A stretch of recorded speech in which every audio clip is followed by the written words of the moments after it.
lifestyle. Sports cards and we live now. Jeremy Lee in the building and every guest that you ever needed. Sports cards after hours keep the hobby heated. Updates, hobby talk like you never seen it. Sports cards live and none could ever beat it. Sports cards is a lifestyle. Sports cards and we live now. Welcome to another episode of Sports Cards Live with your host, Jeremy Lee. All right, everybody, and welcome to episode number 168 of Sports Cards Live. It is Saturday night, January the 14th, 2023, and my name is Jeremy Lee. I want to thank Alex Pichon, Sports Card Stallion, for joining us last week and sharing so many great pieces of advice on navigating the counterfeit and fraudulent cards that are out there in our hobby. You can check that episode out on this YouTube channel, and really, I got to tell you, a lot of great advice in there, so be sure you do. Want to ask you to join the close to 250,000 people who have already downloaded the Center Stage app across both iOS and Android for quick comps when you're at a card show, or to help you price your cards for sale on any platform, and check out their new collections and albums features as well. The app is continuously improving. They just released a big update to allow collectors to share albums, hyperlinking so that they can share with on Instagram, Hangouts, Facebook, and more. Please join me in supporting the great team and the innovation that they are undertaking. Also, check out Whatnot app for auctions, group breaks. Buy it now is hosted around the clock by some of the most entertaining breakers in the hobby. Leighton Sheldon will be joining us today for Vintage Update, which is going to be right on topic. So excited to have him join. I also want to thank Ken Cairns. Ken is the Sports Card Lessons podcast. He had me yesterday or the day before. We recorded the podcast, and he informed me that that will be dropping on his podcast channel, again, Sports Card Lessons, this coming Thursday. The next episode of Collectible Live will not be tomorrow. It will be Tuesday at 7 o'clock Eastern. Our guest will be the CEO of Collectible, Ezra Levine, and we will be talking about the Bids Wanted in Competition format that they've just released. They've also gone international. So please join me on Tuesday when Ezra will also be joining us. I, as always, want to thank you. I am grateful for everybody who listens, watches, subscribes, and is just here asking questions in the chat every single week. Thank you, everybody, for joining. If you are not yet subscribed to the channel, please take a moment and do so. I would appreciate it as always. Let's get to tonight's guest. I don't have a real big intro for him because our original guest tonight wasn't able to make it last minute. So I called in Ralph. Ralph's going to join us tonight, and we're just going to have a relaxed conversation about hockey vintage, modern cards, and just some trends that we're seeing, that sort of thing. So kind of an open mic, but we'll stay on a bit of a topic, but we'll see how it goes. We'll see what you guys all bring.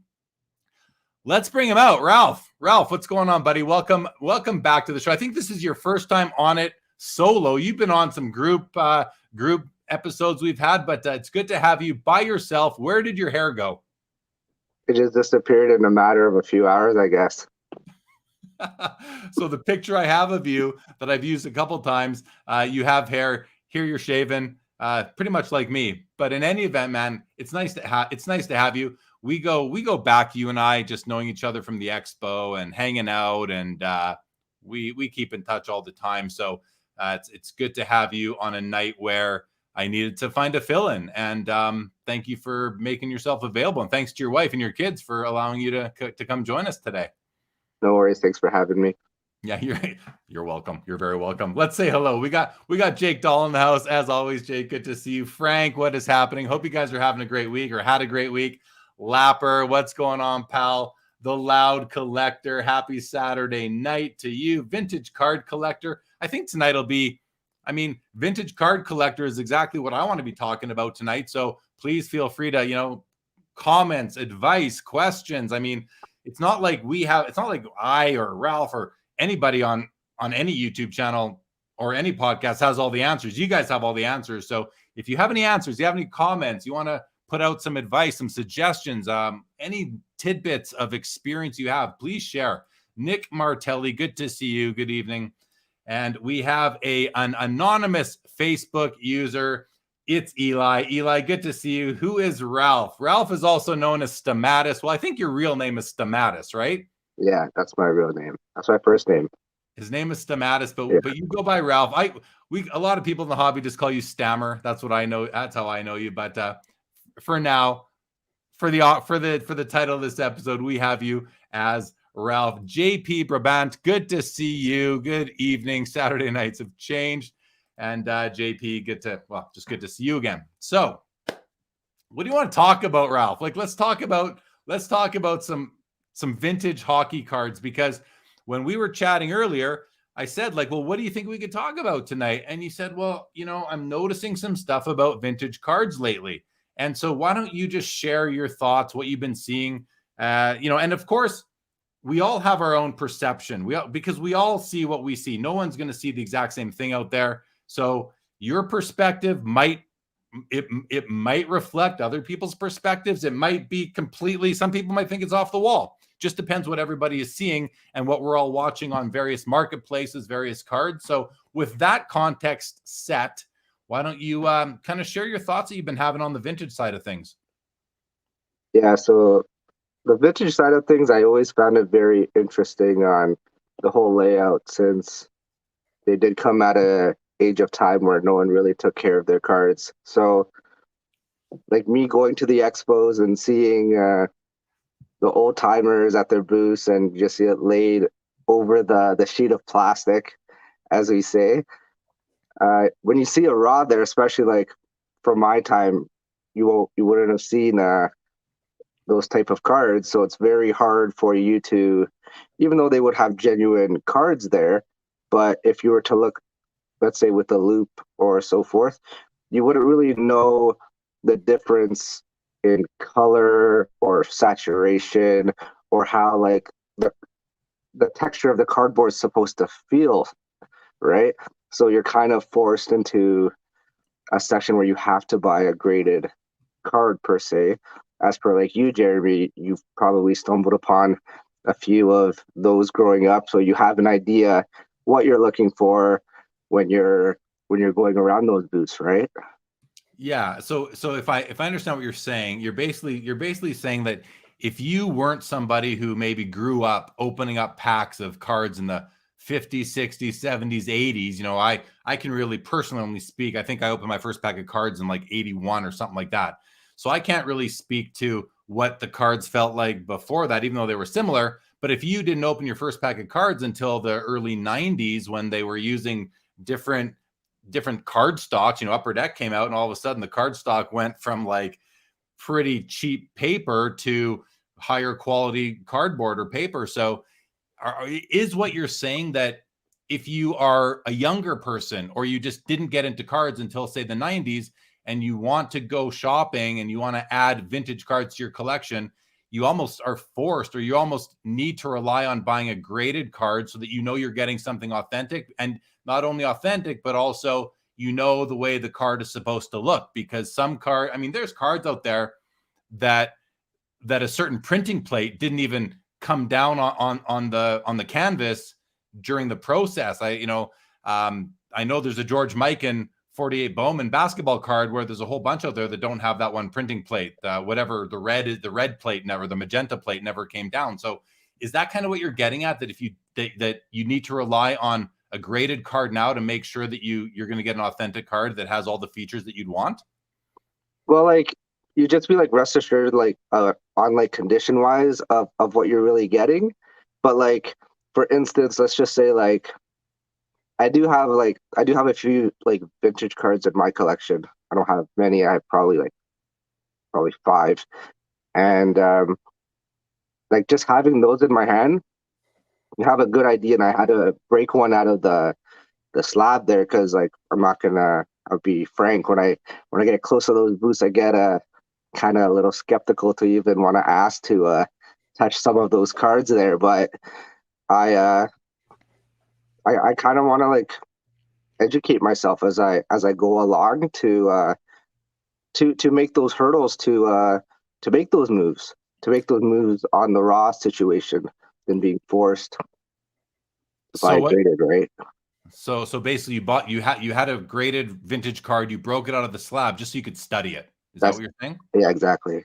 so that when you go to the card show and you're looking at raw vintage cards, you can be more confident that you're buying something that is, number one, authentic by the way it looks, the way it feels, the way it smells. The last episode of this show last week with Alex Pachon, he talked about how you can actually smell a card. And I've heard this before, but he mentioned that it works. Cards will have a certain smell to them. And that's one way to get comfortable that it's an authentic, genuine specimen. So, okay, so that's interesting. What are you seeing in terms of, if you're starting to get into some vintage, how are you finding their values and their prices? And I'm assuming that we're talking hockey exclusively here, but how do you find the pricing, the value to be on vintage cards versus the modern cards? I'd say for vintage, for how it is, a lot of the markets, to me personally, I think they are kind of undervalued per se, versus like a lot of modern stuff. There's just so much variety and so many like rookie parallels you can buy. Like, I get it, you got your future watches and so forth, but I'm not classifying the patch auto categories, right? If you just have like, let's say the standard like rookie auto, let's just say, right? Because like Young Gun, I would never classify it into that category. I would never classify it together with the vintage label. Let's just say like a future watch auto, right? I'd say future watch auto versus a vintage rookie card. Let's just say like the Terry Sawchuk, the Terry Sawchuk rookie card. You could probably get one that's like maybe a 4 or a 5 PSA for like $4,000, right? Cheaper. Well, way cheaper than that, actually. You can probably get that for under $1,000 for a Oh, yeah? 4 or 5. I would think. I would think. I mean, that's it's not going to be that expensive for a Sawchuk. Gordie Howe is way up there in that, as far as that goes. But I want to kind of get a better understanding of what you're saying in terms of, because you're comparing a vintage rookie. So for me, I've always thought like the same. I try to make these same connections that you're getting at. Like, if I'm a rookie card collector, and I've been a rookie card collector my whole life, and that's all I collect. Once for hockey, once Upper Deck started putting out multiple sets a year, it wasn't only Upper Deck Series 1 and Series 2 or just the flagship brand, all of a sudden, we as collectors had all these other choices. If you only wanted one card per player, you had all these new choices of cards you could buy. And so the Young Guns is kind of, to me, that for me actually is the continuation of all the rookie cards from OPC and Topps and Parkhurst that came before it, because it's a simple card. It's just a card. There are no bells and whistles like autographs, memorabilia, and that sort of thing. So that's how I look at it. If I only wanted to collect, if I was only a rookie card collector, but doesn't mean that I wouldn't also start collecting a future watch auto, a rookie patch auto, whether it's from Ultimate or the Cup or SP Game Used or whatever ice, whatever sets they come from. So it's interesting, like for you yourself. Now you're going the other way though. You're a modern guy who's looking back, so you don't have any choices. It's like, if I want a Terry Sawchuk rookie, which Richard does advise us here that a PSA 4 is around $2,000 Canadian. So I guess I was a little, maybe a lot undervaluing that card. So thank you, Rich. And you were probably closer than I was. Actually, we were probably equidistant away. But like for you to go back, you don't have any choices. Like you have to buy you have one or two choices for anybody's rookie card that came before 1989, right? I mean, up until 89-90 OPC with the Joe Sakic rookie, the Brian Leach, the Theron Fleury, these guys, there's no options. It's Topps or OPC. Sometimes it's only OPC. Then the further before 1967 and back, you only have Topps. Then you have some Parkhurst, but you don't have Parkhurst and Topps. It's one or the other, because Parkhurst had the Canadian teams and Topps had the American teams. So when they were at the same time. So, but that's easy because you don't have any options. But if you're coming from the past and you're moving forward, what do you think, like for you, and you're a guy who likes your auto patches for modern cards. You like a nice card with a nice autograph, a nice patch. So I would expect that your rookie cards of today. Well, let me ask you this: do you collect modern day rookie cards? I do, but just mostly like like Red Wing players. Those are the only rookie cards that I chase. And so what is your favorite rookie card of a player right now? From what set?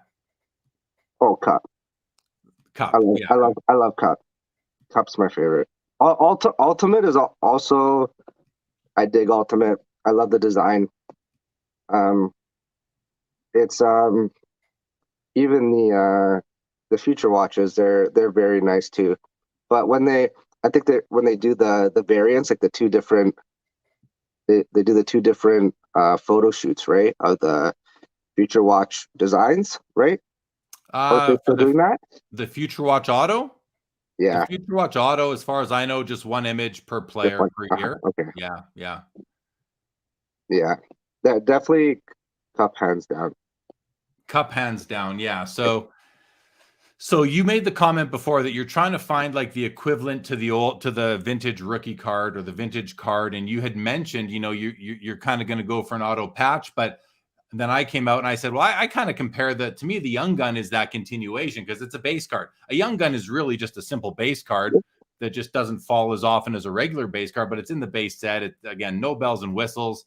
So, if the funny thing is, I went through this with personal experience when, collected all the rookie cards up to the end of the 80s. The 90s came around and it didn't get that different until you saw like the metal set Fleer Metal came out, and whatever year was that, 94, 95. You had Upper Deck came out with the SP set that has the Drew McGinley rookie and the Zdeno Chara rookie year back to back. The Bertuzzi rookie was a big card back then.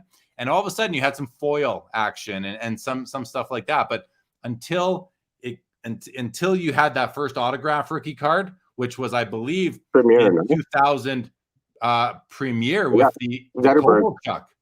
And Zetterberg, I think. Well, Zetterberg was the year after. Zetterberg was the first year with rookie patch autos in Upper Deck Premier, right? It was called Premier? Yeah. Yeah, Premier. But before that, the year before, there were like 2 or 3 autograph rookies in the set. The big one was Ilya Kovalchuk. It's also the year of Pavel Datsuk's rookie, but his card wasn't autographed because he wasn't as well known. Kovalchuk was all the rage back then. Imagine, and his cards now, I mean, his Premier rookie numbered out of, I think it's 199, I believe. It's a beautiful card. That card was, I don't remember exactly, but it was probably selling for north of $500. Now you can probably pick it up for like $100 or less. He's kind of not on the hobby radar anymore. So imagine if he came out today, all the money people would be pouring into him only for him to fade away eventually. But that's what happens in the hobby, right? Let's take a minute, say hello. So Stammer, much easier. Yes, Stammer's much easier. Collector's Dream, what's happening? Nick Martelli says, my question for vintage is, at what year do we consider it vintage? Is it pre-87 or is it even earlier? So do you have a thought on, you're not a vintage guy. So what is your thought on it as a guy who's starting to get into it? I'd say before 87 for sure. Before 87. Yeah, man. Just like when I had my first, the first rookie vintage card I owned was a Del Vecchio 52 Parky, and when I had that, just the feeling of like that's the card that I broke open from the slab to dissect it, and just feeling it and just like the energy like getting from the card was just unmatched. It was just I couldn't explain it. It's almost like it's 60, 70 year history just kind of like went through you as you touched it for the first time, because these cards do have histories that are just mysteries forever. But I think that's a really cool thing. My answer is an unpopular one to this. To me, and I see Leighton's just joined us, and I want to get his thoughts on this, and I'm sure his thought will be much different than mine. But I think of, and here we are in 2023, right? Time has gone by. To me, vintage ended with the 1989 hockey set. Now, I know that some people consider it modern. Some people say vintage ends at 72 or 71, right? Or maybe some people would say when O-Pee-Chee started making hockey cards themselves in 1968, or 75 baseballs the last year of vintage. Lots of people have differing opinions, but for me, it comes down to the way they were produced, the way they were packaged, and the wrappers. They came with gum. As soon as 89 Upper Deck Baseball came out, no gum. That was revolutionary for baseball cards. No gum was revolutionary, right? So to me, I consider vintage to be up until the end of the 80s, and then you get into whatever, the junk wax era and so forth. But again, just my thoughts. Let's bring Leighton on and get his thoughts on this. Leighton, how are you on this fine Saturday? Oh, great, thanks. How are you, gentlemen? Good. This is Ralph. Ralph, meet Leighton. Leighton, please meet Ralph. Hey, Ralph. Nice to meet you. So, Leighton, we're answering the question that Nick Martelli put on the screen here is, when do you consider vintage to end? Is it pre-87 or even earlier? You know, I think for me personally, and I'm not putting this out there as the way, because I know there's lots of opinions, but for me, vintage ended when they took gum out of, when they stopped putting gum into cards. What do you, and you are, I mean, you're a vintage expert. You make your living from vintage cards with your Just Collect store, your Just Collect brand. You've got your Vintage Breaks brand and breaking business. But what do you consider to be the end of vintage? Well, before I answer that, Jeremy, it seems to me that you have a serious, like, either sweet tooth or you're very averse to gum, because it's something about the lack of the gum for you, like, broke everything. Well, so, it's not just the lack of the gum. It's also, I mean, that's a good, and I do have a sweet tooth, let it be known. But it's not just the lack of the gum. It's the change of the card stock. It's the elimination of wax. And we still call it wax today, but you know, sometimes Topps will put out a product, maybe, I don't know if they ever do it anymore, with wax, or they have this new wrapper that almost looks like wax, but they got rid of wax wrappers. They got rid of the gum. They got rid of that, like top. It's now called Topps Heritage, where they use that old card stock. They don't use the card stock. The card stock was pretty consistent through the 60s, 70s, right up until the end of the 80s. So it's the gum, but it's a few other things as well. Sure. Well, I appreciate you clarifying. Once again, I was just having some fun, but I like listening to you guys, and I kind of joined in as you gentlemen were discussing this. And I'm curious what you think, Ralph. But for me, I made a note as you were talking. I actually think it depends on the sport. So, for example, and once again, I feel like both of you know far more about hockey than I do. So believe me, this is just, one layman's opinion. But from what I remember, not only collecting hockey, as a kid, but also the way that I look at it now, because I heard you mention 1989. From what my limited knowledge is about hockey from that era, 1988, Topps and O-Pee-Chee are legitimate. Like, I'm not saying you should buy them for investment, but there's great players in there. They didn't make a ton of it. Whereas, for example, in 1989, they made the same style. They had packs, they had gum, meaning Topps and O-Pee-Chee hockey. And yet, and no offense to Joe Sakic and Brian Leach, and, I grew up a Ranger fan, and those rookies are in 89. But like there's night and day difference to me between 88 and 89 in my mind for hockey. But my point is, I don't know, and I didn't cycle through this in my brain for each sport, but I don't know if it's the same for each sport. Yeah, I think that's a really good point. And I appreciate you considering the distinction between 88 and 89, because I agree. 89 O-Pee-Chee is the only year where we had O-Pee-Chee and Topps, where O-Pee-Chee is, I believe, more valuable, more desirable, because Topps is more valuable, more desirable, because O-Pee-Chee produced all these vending cases, and they just flooded. Absolutely. I mean, it's almost as if it was Pro Set back in the day. They made so much of it. So I think that 89-90 year, it's almost like a bridge year between vintage and whatever comes next, modern. Maybe a hybrid of the two. So I hear what you're saying. I agree with that. I think baseball, 89 Upper Deck came out. So does that mean that it's 88 for baseball, if we're using those criteria that I laid out earlier, how I look at it? But basketball is, I think, kind of an awkward one, because with basketball, there were no cards between 81 and 80, aside from Star, which is a whole sort of other thing. There were no cards between 81 and 86. So you have that 5-year gap with no officially, massively distributed cards. So can you consider up to 81 for basketball to be vintage, and then 86 becomes modern with the Fleer in the Fleer era, which then went to the Upper Deck era?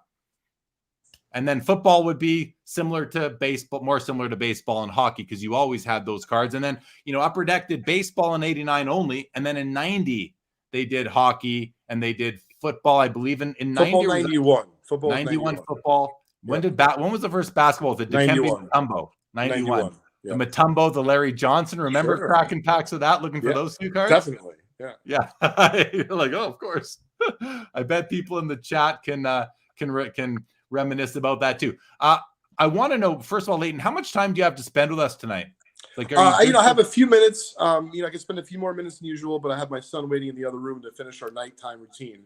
Okay, but he's in good hands, so we definitely have a few minutes. I appreciate it. All right, cool. I wanted to ask you, just while we have you for a limited time, you are out there.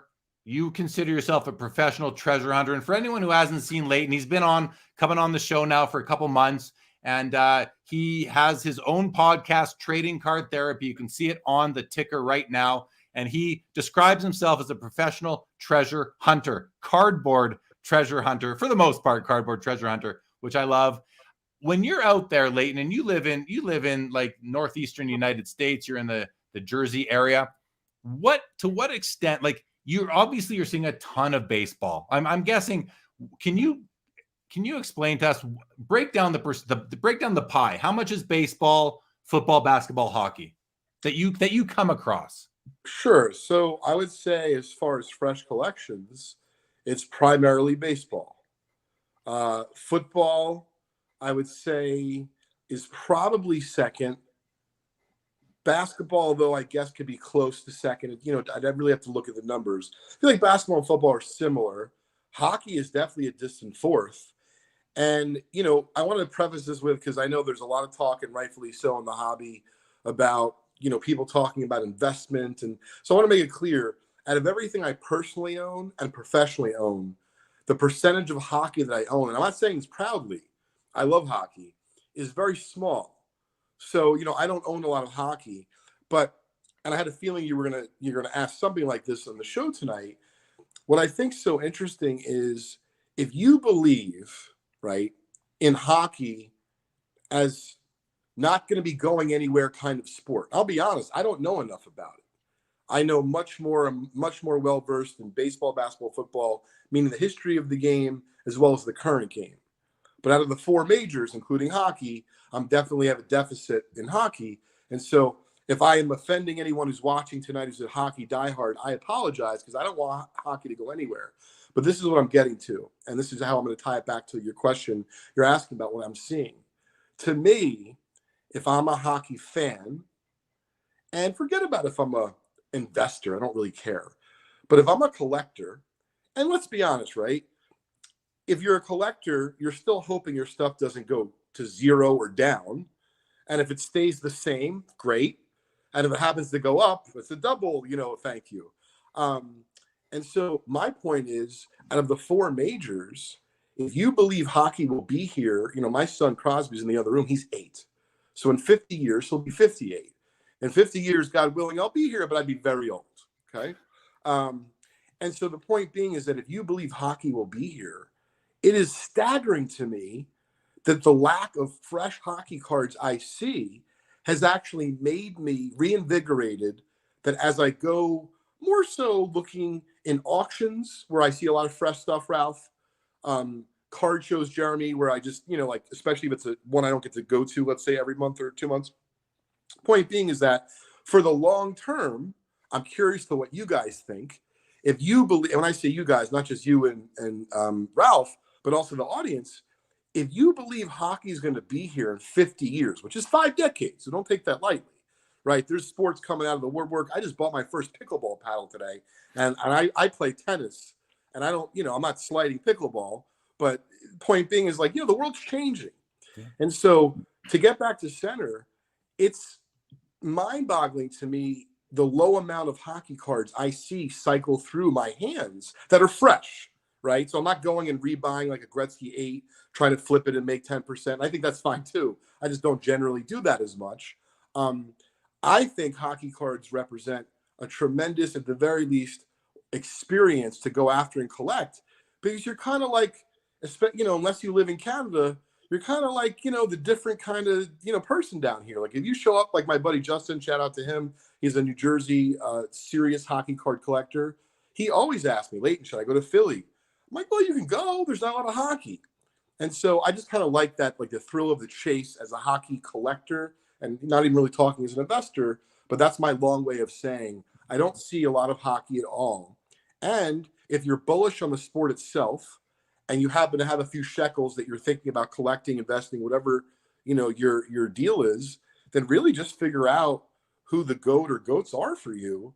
And I think that, forget about even buying rookies, because a lot of those have gone up. But I made a note to myself, hockey is so scarce that like buying a third-year Bobby Hull PSA 8, so what is that, a 60 tops? I think someone gifted that to me. Like, I don't know what the current price is, but I know what it was not that long ago. It's like a $400 card. Do you know if that was Willie Mays? Look up what a 60 tops Willie Mays PSA 8 goes for, which, by the way, is far more plentiful. And I'm not suggesting I'm comparing Willie Mays to Bobby Hull, because that's not what I'm doing, although it may actually be a very relevant comparison. It's not a terrible comparison. Yeah, but this is my point. And this is what I think is super cool about, like, if we're getting back and we're nerding out about collecting. Because, like, to me, I started collecting hockey when I was really young, because I remember going to the Freehold Raceway Mall in New Jersey, and, like, people were like, yo, that guy Larry has O-Pee-Chee hockey. I'm like, O-Pee-Chee hockey? By the way, I'm not talking like 60s O-Pee-Chee. It was 80s O-Pee-Chee. But, no one really had it. The card stores didn't have it. Most of the card stores didn't have it. And so all in all, I don't see a lot of hockey cards that are fresh. I'm sure that if I was up in Canada, or like my friend Mark Juteau at Classic Auctions, he gets a lot of nice, fresh hockey cards for his auction. They're out there, and they're out there at the expo. But, I don't see a lot of them personally come in through fresh collections and through my treasure hunting. I wish I did. I think they're great. No, it's interesting, and it's in a way I find it kind of sad, but in a way I find it like just it is what it is, and that's the situation. I think you're probably one of the better guys to actually, just based on your experience, to share the situation. What is the landscape like on vintage hockey in at least northeastern U.S.? And really, there should be more hockey in the northeastern U.S. than anywhere else in the United States. So if you're not seeing a lot of fresh collections, maybe one of the reasons you're not is because the people that do have those cards are shipping them up to Canada. Because all the, Canada, when you make the comment like, will hockey be here in 50 years? And, the answer is one, I'm 100% certain it will, because that's like, at least it's almost like saying, will baseball be here in 100 years? In 50, which actually, with the excitement of the lack of excitement of the sport, baseball will go away sooner. I doubt it. Listen, I agree that I think all four majors will easily be here. They might be in a different version, different form. They might have 78 teams by then, right? Like two teams per state. I have no idea. But it is fun to discuss. I'm curious, Ralph, are you a collector of vintage hockey? And if so, how long have you been collecting for? Yeah, so not a collector of vintage hockey, mostly modern. I started collecting in the late 90s, mostly. So I collected all Yager inserts, and as time went on, once I saw my first patch auto, the Zetterberg from Premier, then I was very impressed seeing my first patch auto. So then as time went by, then I laid my eyes on my first Yager patch auto card from Cup, and then ever since then, no word of a lie, I depleted my whole stash of Yager inserts, and I went the Yager way, all Yager patch auto, all the way. And now I know Ralph's collection a bit, but you've branched out. You collect several players now. Yeah. Ralph's an auto patch guy, Leighton, who's starting to become more curious about vintage. He bought he bought a 51 Del Vecchio Parkhurst rookie, and in a PSA slab, and he broke it out so he could analyze it and get to, learn about it, which I think is very. All right, Ralph, do me a favor. Next time you're going to do that, have like people have like those necklaces. If you fall and you can't get up, like you press it. I'm going to start a new one tonight for cards. If you are unsure, press this. You'll call someone in the card industry who will help you not to crack it. Okay. there's that option too. It wasn't a high grade, so I didn't feel so bad, right? Okay. But yeah, very interested in the vintage market. It has a lot of potential, which I think a lot of people do not see.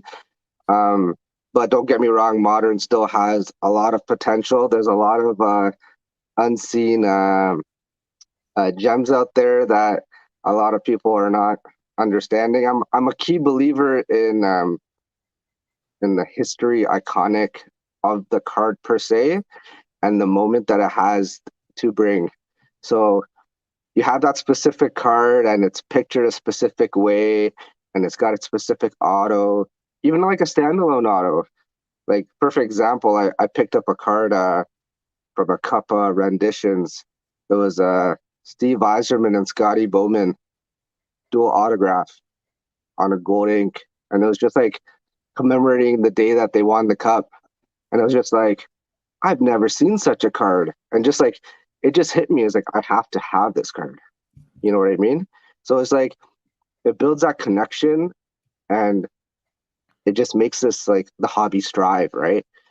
But like what I wanted to get around to is as you were saying earlier regarding like down in the States, how you guys focus mostly on baseball and football there. So that I could totally agree on, because I went to the Chicago National and that's all I saw there. All I saw was don't get me wrong, I collect basketball too. I collect my fair share of basketball cards. But yeah, I saw basketball, ton of football, ton of baseball. Didn't know what I was looking at. Like, all I know is like Ken Griffey Jr. That's my go-to guy in baseball. But beautiful stuff, like beautiful stuff, hands down, and tons. But I don't understand. Like, you guys have so many hockey teams down there. Are you guys like afraid to make that lateral move to get some more hockey cards in your collections, or what's going on? I mean, it's a great question, Ralph. I can't speak for others, but I think that everyone has, a budget, yours truly included. That being said, like when I mentioned that 60 Topps hole before, I really, and maybe this is a little bit of Jeremy rubbing off on me, but also just, the maturity that I have personally experienced in the marketplace as a collector, and professionally. I believe also hockey's not going anywhere. I believe that it's a really exciting sport. I haven't taken my son to his first game yet, but I didn't go to a hockey game, until I was in my late teens. And to me, it's a sport that if you experience it live, it's even better than watching it on TV, which, these days you can't always say for pro sports. And so I believe that, for the long-term, hockey cards are great. It's interesting to hear you, Ralph, talk about the moments the way that you did, because I think that's kind of happening in other sports in modern cards, meaning like for the longest time, it was either like rookie card or bust. Maybe it was a rookie or insert, but like that's it. And now, and I'm not talking like, and I guess let's keep it hockey here. So for example, like you're talking about Yager. So instead of just doing like a Yager refractor run, which is fun, right? You're saying, hey, I'm diving deeper. And whether it be a patch auto of Yager, or for that matter, I know they didn't have timeless moments of Panini and with Yager, but I hear what you're saying loud and clear. And this just comes to mind, and believe me, I can talk cards for hours. But I'm like, whether it be when the Rangers won the Cup in '94 or other various moments that were important to me as a kid, with hockey, I would love, even if it was aftermarket autograph, there's several cards I can picture in my head as a kid where I don't think they have autographed versions of it, but I would love to buy like a certified PSA or SGC, whatever, tag. I don't know if they do autographs, but a slabbed autographed version of, and I'm, for example, like in '89, I think they have like a couple like team cards or like, moments, or like Gretzky, did something great. Like I would like those signed. I think that would be cool. Yeah, there is an early upper deck Gretzky card for his 2000th point, I believe it is. Yes, that's a great card. Yeah, that's a great card that's worth about 50 cents. You can But get it signed. I mean, get it signed, and that's a moment type of card. Final, thanks, Leighton, for staying on extra. But final comment I want to make is that, when Ralph mentioned that gold ink Yzerman Scotty Bowman card from whatever set that came out of, maybe SP Authentic, I'm not sure. And, that is a card that caught his eye because of the beauty of the card. Never mind the content. The players are wonderful. The autographs are great, but it presented so nicely. I'm finding, and this ties into what you said as well, Leighton, about how for so long it was rookie card or bust. A lot of people that I follow on Instagram and that I communicate with are now really appreciating that third year Willie Mays or right, that kind of card for the beauty of it, for the artistry, for the image that's captured, for the colors of it, for all these things. Like, so to me, you can find that Yzerman Scotty Bowman card that is Ralph's specific piece that represents this card to him, but you can also find a similar type of card going back into the vintage realm, whether it's all the way back to the 1910s or in the 1980s. Maybe your second, a lot of cards that do fit this are the second year baseball cards that have the little trophies on them. You know what I'm talking about? Totally. It's funny because, and like I said, this just shows you how much of a vintage nerd I am. So I have a few Howie Morenz cards in my collection, but I think that's a perfect example of what you said. I don't have a Howie Morenz rookie. I don't care that I don't have a Howie Morenz rookie. And in fact, I wish I knew the name of the set. You'll know it, Jeremy. You'll likely know it. But I want several examples, and I have a no-name player from the Sweet Cap postcards of hockey players. I forgot the name of that set. But the cards are amazing, Ralph. I don't know if you know what I'm talking about. But these are the kinds of cards where even if you don't have a Hall of Famer, which I don't, it might be a $500 example, $1,000 example, but it makes you stop in your tracks. You're like, they produce cards of this caliber in 1912. It's unbelievable. Yeah, exactly. I hear you, and I know the postcards you're talking about. I think they use the same images on those that were used on the C55 series, the 1911s. Yes. These are bigger postcards. They're black and white. They are extremely rare. They're you just don't. You might see one or two at Larry's. Hey, if the audience has any, hit up me or Jeremy. We're interested. Yeah, you might see one or two at the expo, and they're going to be at Larry's booth. That's the only place. Long hair Larry, shout out to him. Yes, and it's going to be like 17,000. Because it's the only one known, and I'm like, listen, I can't get a second mortgage. It's not good. Yeah. All right, man. Well, hey, thanks for taking some time out of Saturday, joining us. Always fun. Say hello to Crosby. That's your son, named after one of the finest hockey players of all time. So that's cool. Yeah. Well, thanks for having me, guys. I appreciate it, Ralph. It was really nice meeting you. I enjoyed chatting with you, gentlemen, and I'll talk to you guys soon. Take care. Likewise. Take care, man. All right, so Ralph, there are a lot of comments that have come in, and there's some really, we're going to go through comments now, guys, and I can see that we're going to start here with Bobby's. First of all, good to see you, Bobby. I think I might have brought this one on, I'm not sure, but way to educate yourself. He says to you, Ralph, Loud Collector says, I always use the Gretzky 79 as the line in the sand for vintage to me, but I'm 41, so maybe that plays a factor. It's okay. Like, that's the thing.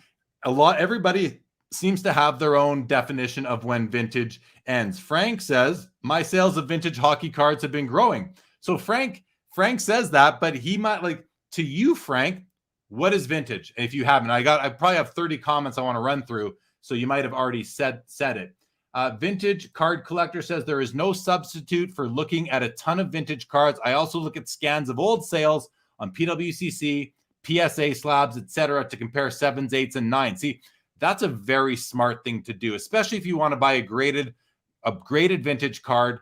You want it graded by one of the incumbent human grading companies like a PSA or an SGC. I think it makes a lot of sense to look at old images, go into the archives and find them. That's to me is, it's not, I don't call it advanced collecting, but it's really like preparational collecting. It's doing your due diligence, right? Yeah, I agree. But also too, like it's also different when you're actually looking online and looking at the scan per se. You don't really get the best picture, right? So but PWCC's images are the best. Oh, is that right? Okay. Yeah. I mean, that's for sure. If you go onto their platform, you can scroll right in. You can see. I mean, they're amazing. They really are. But if you just go on eBay, you're not going to see that quality.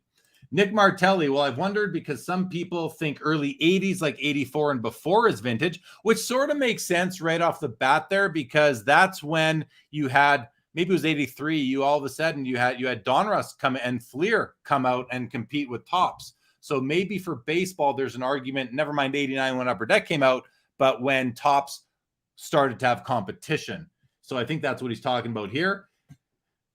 Jake Dahl, those vintage Parker's cards reviewies. Yes, they are. Good evening, Mod Cult. Great to see you. Rich says Ultimate is so underrated relative to SP Authentic Future Watch. And it's even like we're talking about a nice image, a nice clean picture, a nice clean card overall. We're talking about Ultimate Hockey, which is a brand of Upper Deck, versus SP Authentic, the brand, and the FW is Future Watch. That's what the rookie cards are named, similar to the way Upper Deck flagship product series 1 and 2, the rookie card is named a Young Gun.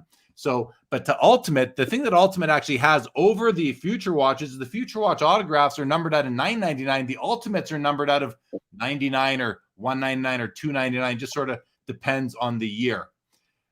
Nick Martelli says Black Diamond has some sweet rookies as well. Black Diamond was one of those sets that came out, I think, for the first time, maybe 2003. I believe, because I think that's the case. I believe like Marc-Andre Fleury and those guys have a rookie card in Black Diamond, but the design was always very similar, especially from very similar, right? Especially from like 05, 06, 07, 08. Really hard to tell those apart. Joe Perot, what's going on, buddy? Good to see you. Congratulations on your 49ers today. Loud Collector, and now we have cards that look like cheese. Now we have cards. Guys, he's not lying. Yeah, he's not lying. He is not kidding. Yeah. Okay. Here is a card. This just came out this week in Skybox Metal Universe on Upper Deck product. This insert set is called the Cheddar. I think it's hilarious. That's the best word. This is just a funny insert. And I want to ask Billy Celio of Upper Deck, like, why? There must be a reason. Why the Cheddar? I don't know, but we'll find out. Get Swifty says O-Pee-Chee Premier 1990 Sergei Fedorov for me was the best card because when I had it signed by him was his rookie year and he had not seen it. Well, that's really cool. And I mean, I can verify for everybody. I mean, I had a shop in these years when O-Pee-Chee Premier came out, which was in direct response to Upper Deck. It was a higher quality card stock. It was the bee's knees. O-Pee-Chee Premier was the best thing we'd ever seen. And the Sergei Fedorov was the hit card. It wasn't Yager. It wasn't Modano or Roenick. It was Sergei Fedorov. What did you want to jump in with, Ralph?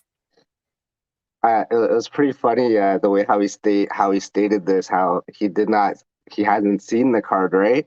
Kind of put me back to last Expo when sorry, not last one, the one before that, when Yager was signing there in Toronto, and I picked up that prime colors from you, and when I went to go give it to him to get it signed, he was like, wow. He's like, who makes these cards? I was like, oh man, he's got no idea.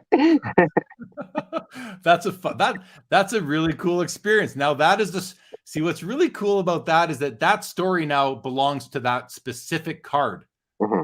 You have that Yager has seen it. Did he hold that card in his hand? Yeah, he had it. Yeah.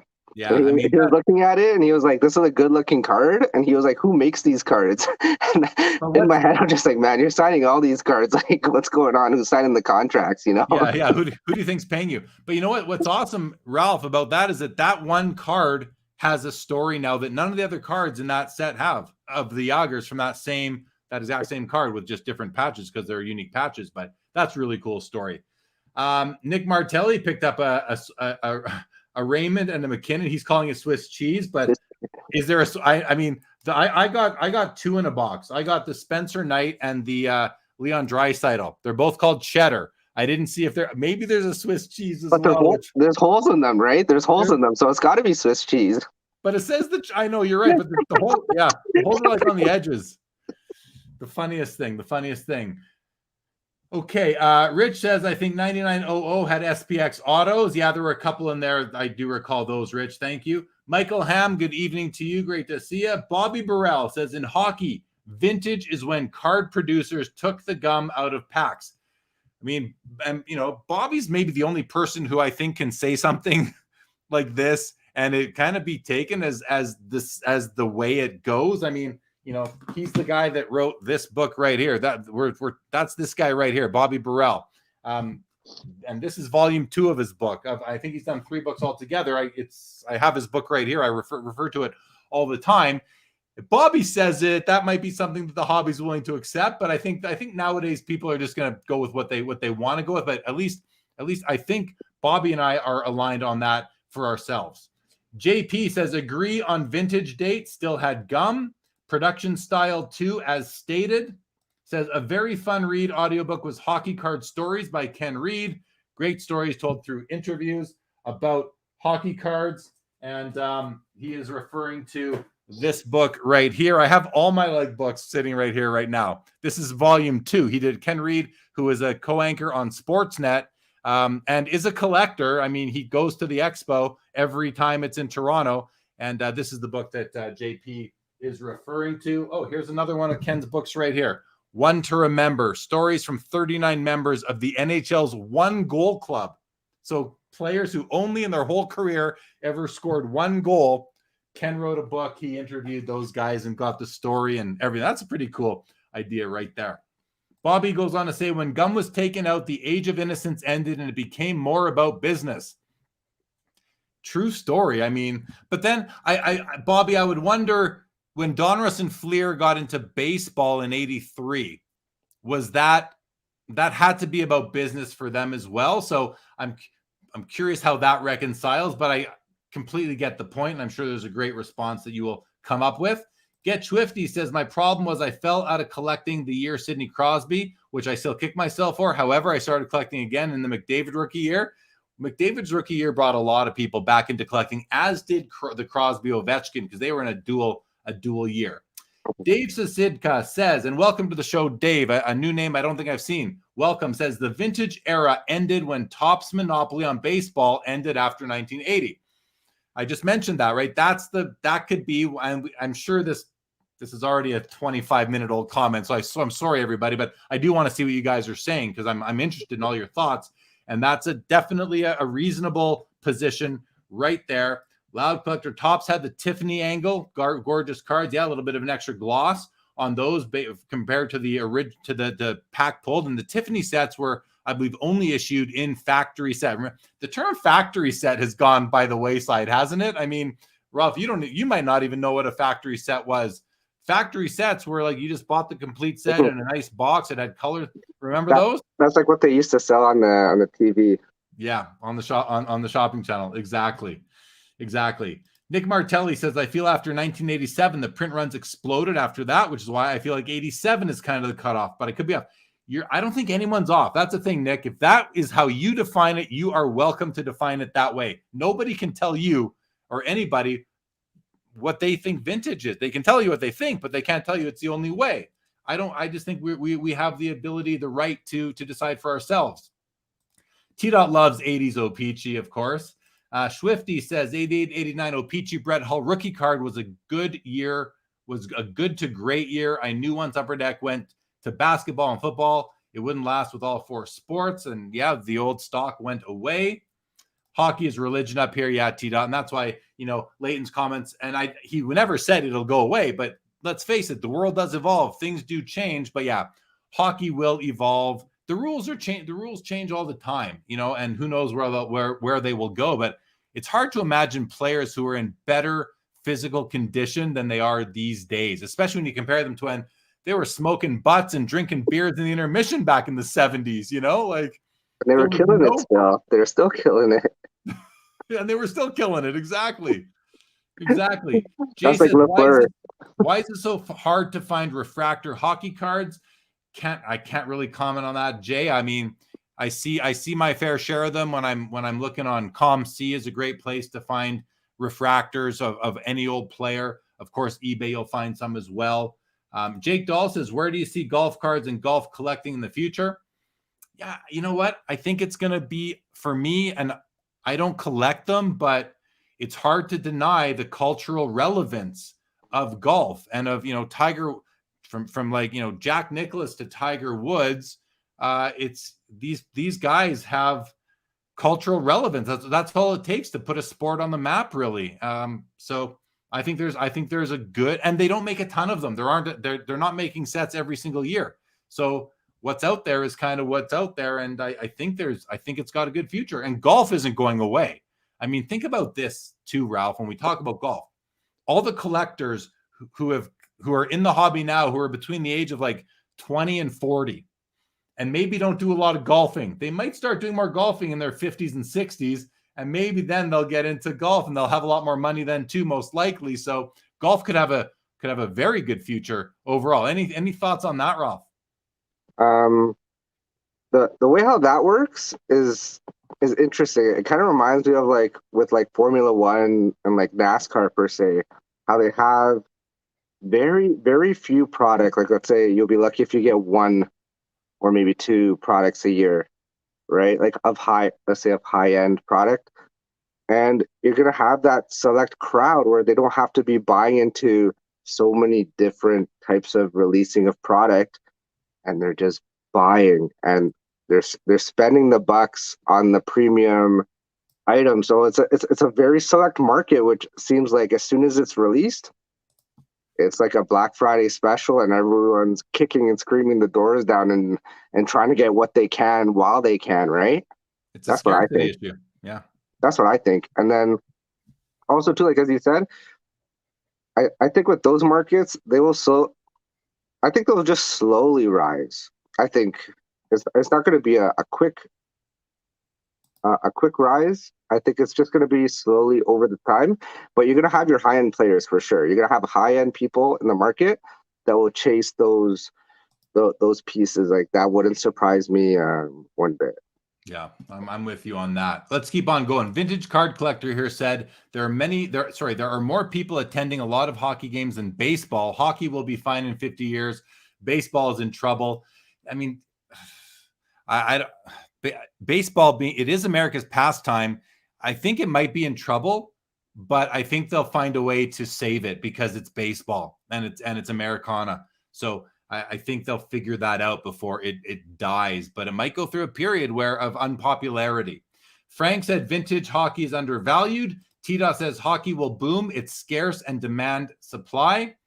Nick Martelli says my father has complete O-Pee-Chee sets from 76 all the way to 89. He doesn't want to break them up, and I don't blame him.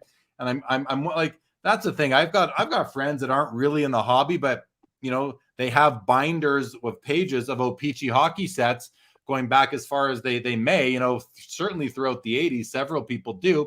And yeah, they don't care what they're worth. They care what they're worth because they paid $20 for them back in the 80s. And if they're worth 500 now, they're very happy, but they're not breaking them up. They've sat on those shelves for 30 years. They're not going anywhere. Get Swifty asks, do you think Connor Bedard will be a card to get in the upcoming years? That's a very easy yes. Connor Bedard appears to be the next in line of that Sidney Crosby, Connor McDavid, Connor Bedard. Yeah, I think so. But he's going to come out of the gate extremely expensive right away, and he may never look back. He may always be up there. But the NHL is different than junior, so it's tough to say for sure, but he seems to be a can't miss generational type of player. Daniel A says, love these chat nights. Cool story about the rarity of O-Pee-Chee hockey in the States, even in the 80s. Yeah, I thought it was interesting as well, Dan. Good to see you. Nick says, buy Connor Bedard while you still can. Well, she doesn't really have any NHL team cards yet, but he will be the biggest sports icon behind McDavid, Crosby, and Ovechkin in hockey for sure. I think that is likely to happen.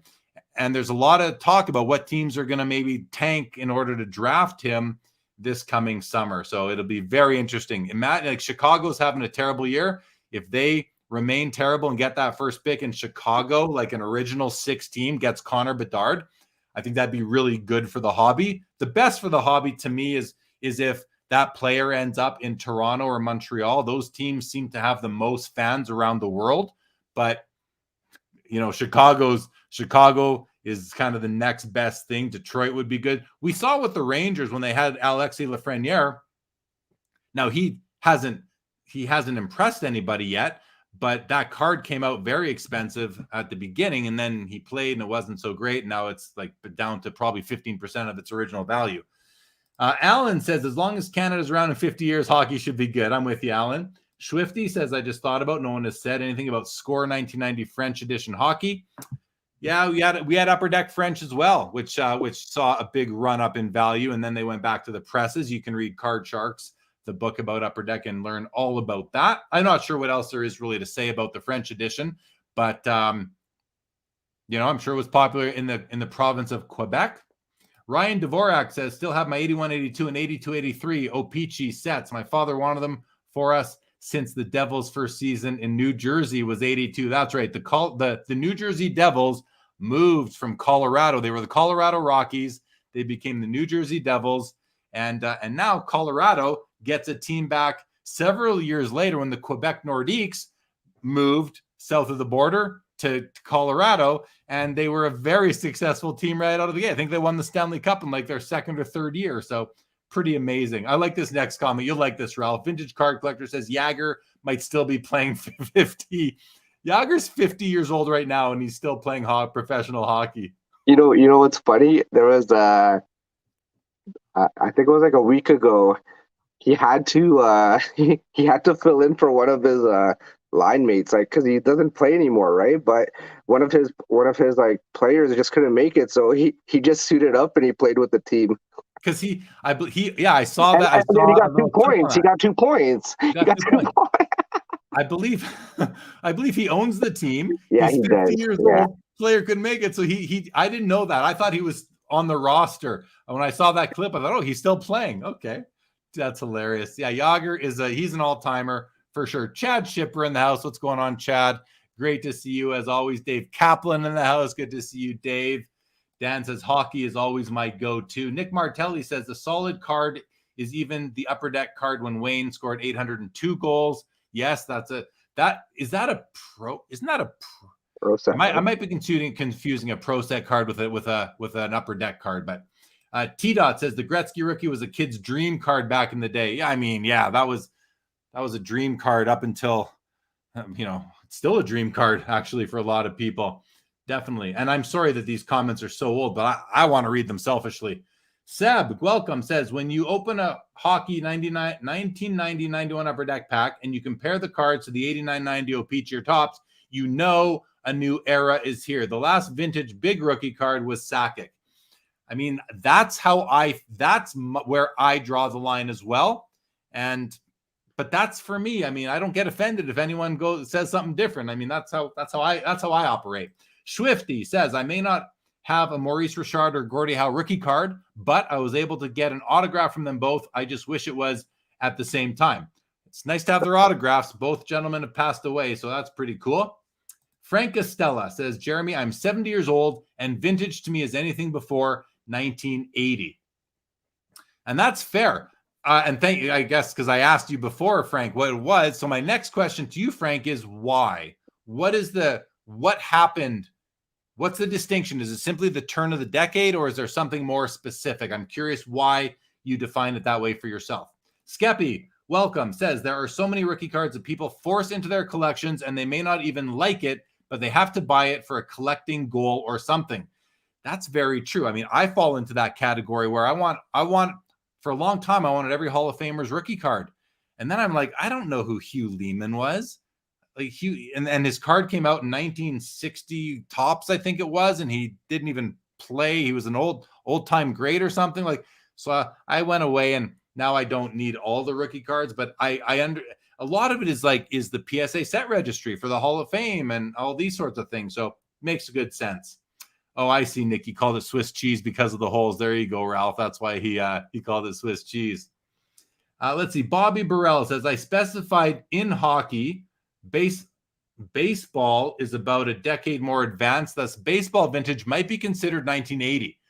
That's important. And thanks for sharing that, Bobby. So what Bobby's saying is that, for hockey, he's saying when the gum came out of the packs, because he stated that earlier, For baseball, he's saying it might be considered 1980 because, again, I think that's when Topps lost their exclusive license, and all of a sudden, I don't know what year exactly. I thought it was 83, but I could be a year. It might have been 82 when Fleer came out. I think Donruss didn't come. What was Donruss's first baseball year? I thought it was 83, but it could have been 82. I don't remember. But thanks for clarifying, Bobby. Skeppy says you could argue vintage ended in 1993 with the first finest cards. Cards completely changed with that set. I would, to me, Skeppy, I would give that nod to when Upper Deck came out with that white stock and the hologram on the back of the card and switching from wax paper to foil wrap for the first time. I think the finest stuff was like inspired by that innovation that came before it. So that's my personal thought. But hey, a worthy suggestion and worth talking through. Vintage Card Collector says, how do vintage collectors in Canada view O-Pee-Chee versus Topps? Is Topps shunned? Great question. I think we could do a whole episode on this question alone.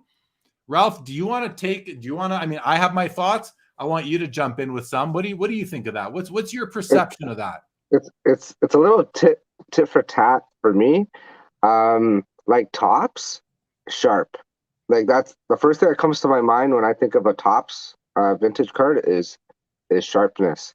Just because on the cut was always a sharp cut, and it's just like clean. But for you, me personally, like if I were to own a Topps card, it would have to be a high grade Topps card if I were to obtain one. O-Pee-Chee is one of those ones where you buy the card because you love how it looks, because you know that you're gambling what you're going to get, and you know that the cut's not always going to be perfect, and just how it was handled, it's been through some times, you know. It's got some stories. It just won't tell you what the story is going to be, you know. But it has stories. Yeah. So I hear you there. And I think, you know, my response to this question from Vintage Card Collector is that O-Pee-Chee is Canadiana the same way Topps is Americana. Like O-Pee-Chee is what we grew up on here. We couldn't really go out. Like O-Pee-Chee was sold in all the corner stores where Topps wasn't. Topps was sold south of the border. O-Pee-Chee was sold north of the border. So that's one thing. They are a little bit different, right? Like Ralph made a good point. The Topps cards are a higher quality. So you think, well, why don't you want those instead? Well, because we couldn't get them. That's what we remember. And we've come to love those rough cuts. You know, we've come to it's almost like we feel sorry for these cards that weren't produced as well. So we love them more. There's something to that there. There's a nostalgia piece. But then, you know, there are a couple of Topps cards throughout the run of Topps. Now, Topps was the sole hockey card producer, I think, from like 67. In 1968, O-Pee-Chee came onto the scene, and Topps kept on producing as well. And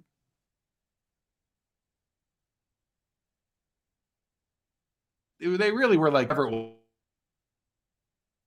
was, Bobby. It's all the cards look the exact same, except for the stock was a little bit different. The Topps cards are a little bit darker.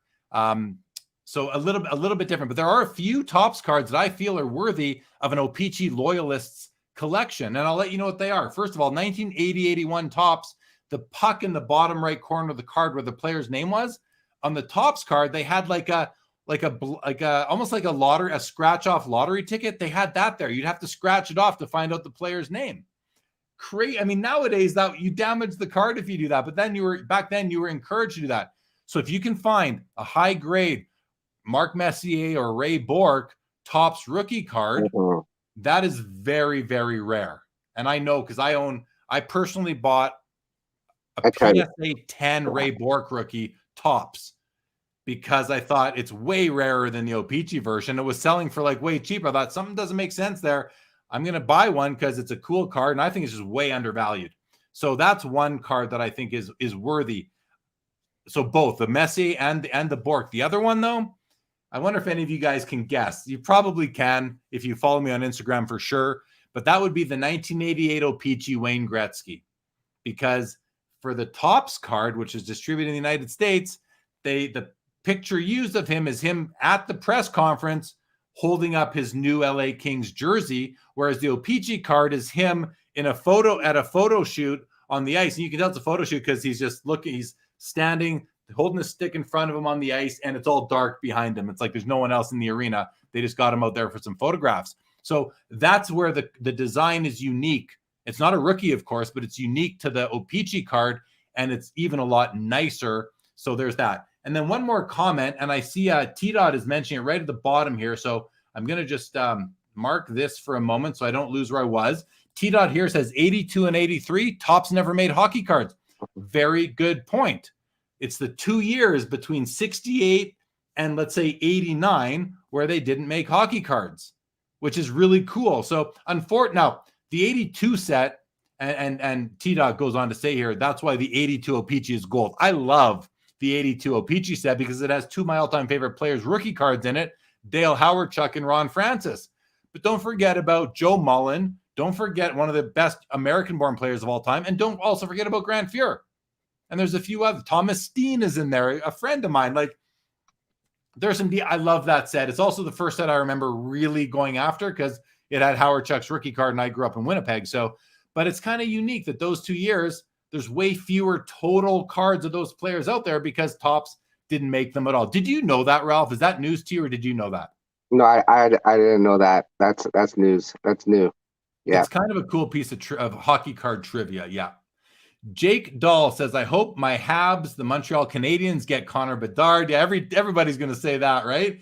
He says the only cards Bedard has are Upper Deck Team Canada. Yes, definitely the only cards they have. And if you want to know, like if you're someone who's sort of investing in these prospects before they get drafted, go see what Connor McDavid had equivalent cards. So go see what they are doing now compared to what they were doing before he had Upper Deck cards or Upper Deck NHL cards.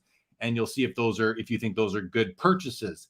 Nick Martelli says Upper Deck Collector's Choice with the 802 behind him. Pretty sure. Thank you, Nick Martelli. Todd McDonald, good evening, says, yeah, well, good to have you. Better late than never.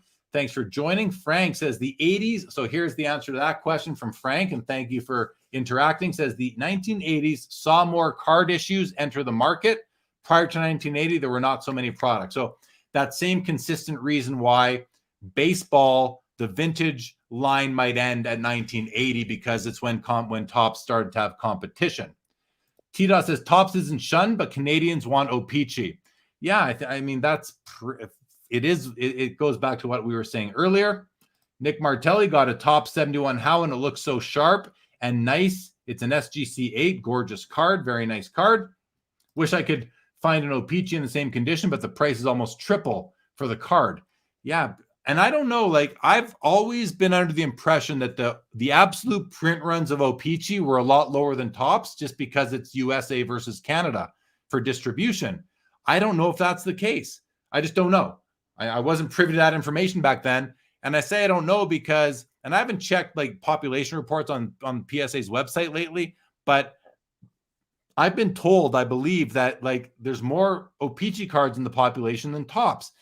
Now, I'm not saying that the PSA Pop Report is an indication of print runs, but is it? I don't know. So just a question I'm putting out there. If anyone has any thoughts on that, please drop them in. Let's see. Alan S says, for me, Topps is undervalued, and I think they took all the photos for the cards. Yeah, Topps licensed the images for O-Pee-Chee, but I think like even Topps cards were printed in Canada in the 50s and 60s. And Bobby could correct us, and I could even kind of look in his books and verify, but I can guarantee you some Topps cards in the 60s were printed in Canada. It says it right on the back of them. You can go check that out for yourself. Get Swifty wants to know, did anyone ever get the Upper Deck 1990 hockey promotional card of Wayne Gretzky? Well, of course we did, Swifty. I mean, that card. Do you know this card, Ralph? No, I don't know. So keep in mind, 1989, Upper Deck puts out baseball cards. They revolutionized sports cards, but they were the first. You had a hologram for security purposes, for counterfeit purposes on the back of the card for the very first time. New cardstock, foil wrap, pictures on the back of the cards, like different than the front. Now they don't even do that anymore. So before they came out, Upper Deck put out a promotional set to test the market in Canada, and I guess to really show the distributors and the card shops what was coming so that they could order their cards. Well, they put out a 2-card set. It was Wayne Gretzky and Patrick Waugh, and they were highly pursued. I mean, promo cards were the insert card of that era. Like there were inserts, but we didn't really know what inserts were. It wasn't a whole class of its own. So promo card, there was the Brett Hull Pro Set promo as well. There were the action pack promo cards. I mean, I'm sure there were more. I just can't remember. But back in the early 90s, promo cards were like error cards were all the rage. Promo cards were all the rage. Now, nobody cares about error cards or promo cards anymore, except for that Frank Thomas no-name card. So they've gone away. But yes, Swifty, thanks for bringing that up. That's very nostalgic. Let's see what Skeppy says. I do understand what you're saying about 89 Upper Deck. Chrome style card have been the core of the hobby the last 25 years. And when we look back in the not so distant future, 93 might be it. I still don't. I'm not there, Skeppy. I'm not there. But I do appreciate it. I do appreciate the position for sure. T-Dot says, as a kid growing up in Edmonton, the trade was crazy. So the sweater card tops is amazing. Yes, completely agree with that. Again, we're talking about the Topps the Topps Wayne Gretzky card versus the O-Pee-Chee. This is a complete set. The O-Pee-Chee set, I think, is maybe 264 cards. The Topps maybe 100 and I don't even know what the total cards were in those sets. I could probably look them up. And Bob, here I flipped right to it. The Topps set had Topps was 198 cards in 88, 89, and O-Pee-Chee was 264. So Topps didn't even make the sets as big as O-Pee-Chee did. But in any event, all the images were the same through all 198 or whatever it was Topps cards, except for one, that Wayne Gretzky. And that to me is a card where, so I was working on a run of Gretzky's base cards, Ralph, from his 79 O-Pee-Chee rookie up through till his 1990 O-Pee-Chee card. And there's 2 exceptions to me wanting more than one card for the year. The first is the rookie year. I thought I want his Topps card as well, because to me, when I bought my Topps Gretzky card, I felt it was way undervalued in the condition I got it in, and that proved to be true. So I'm glad I made that decision however many years ago. But the other one was the 88 Topps and O-Pee-Chee, where I want both cards just because they're different. So very, very cool stuff right there. Chris Flay says 1954 Topps hockey, one of the nicest sets ever. And let's just take a moment to first of all, agree with Chris Flay on this, because it is, to me, 52 Topps baseball. Ralph, you know about 52 Topps baseball, right? I mean, everybody knows about 52 Topps baseball. It's the first major set of Topps baseball cards. It's these are Mona Lisa type quality artwork, and design is beautiful. To me, the 54 Topps hockey set is the equivalent to the 52 Topps baseball.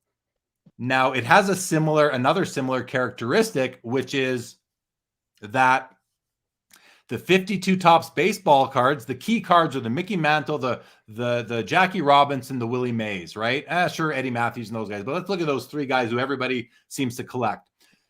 It's none of their rookie cards. The 52 Topps, Mantle, Mays, and Jackie are not rookie cards, but they are among their most valuables, if not their most valuable cards, especially for Mickey Mantle. Probably Willie Mays as well.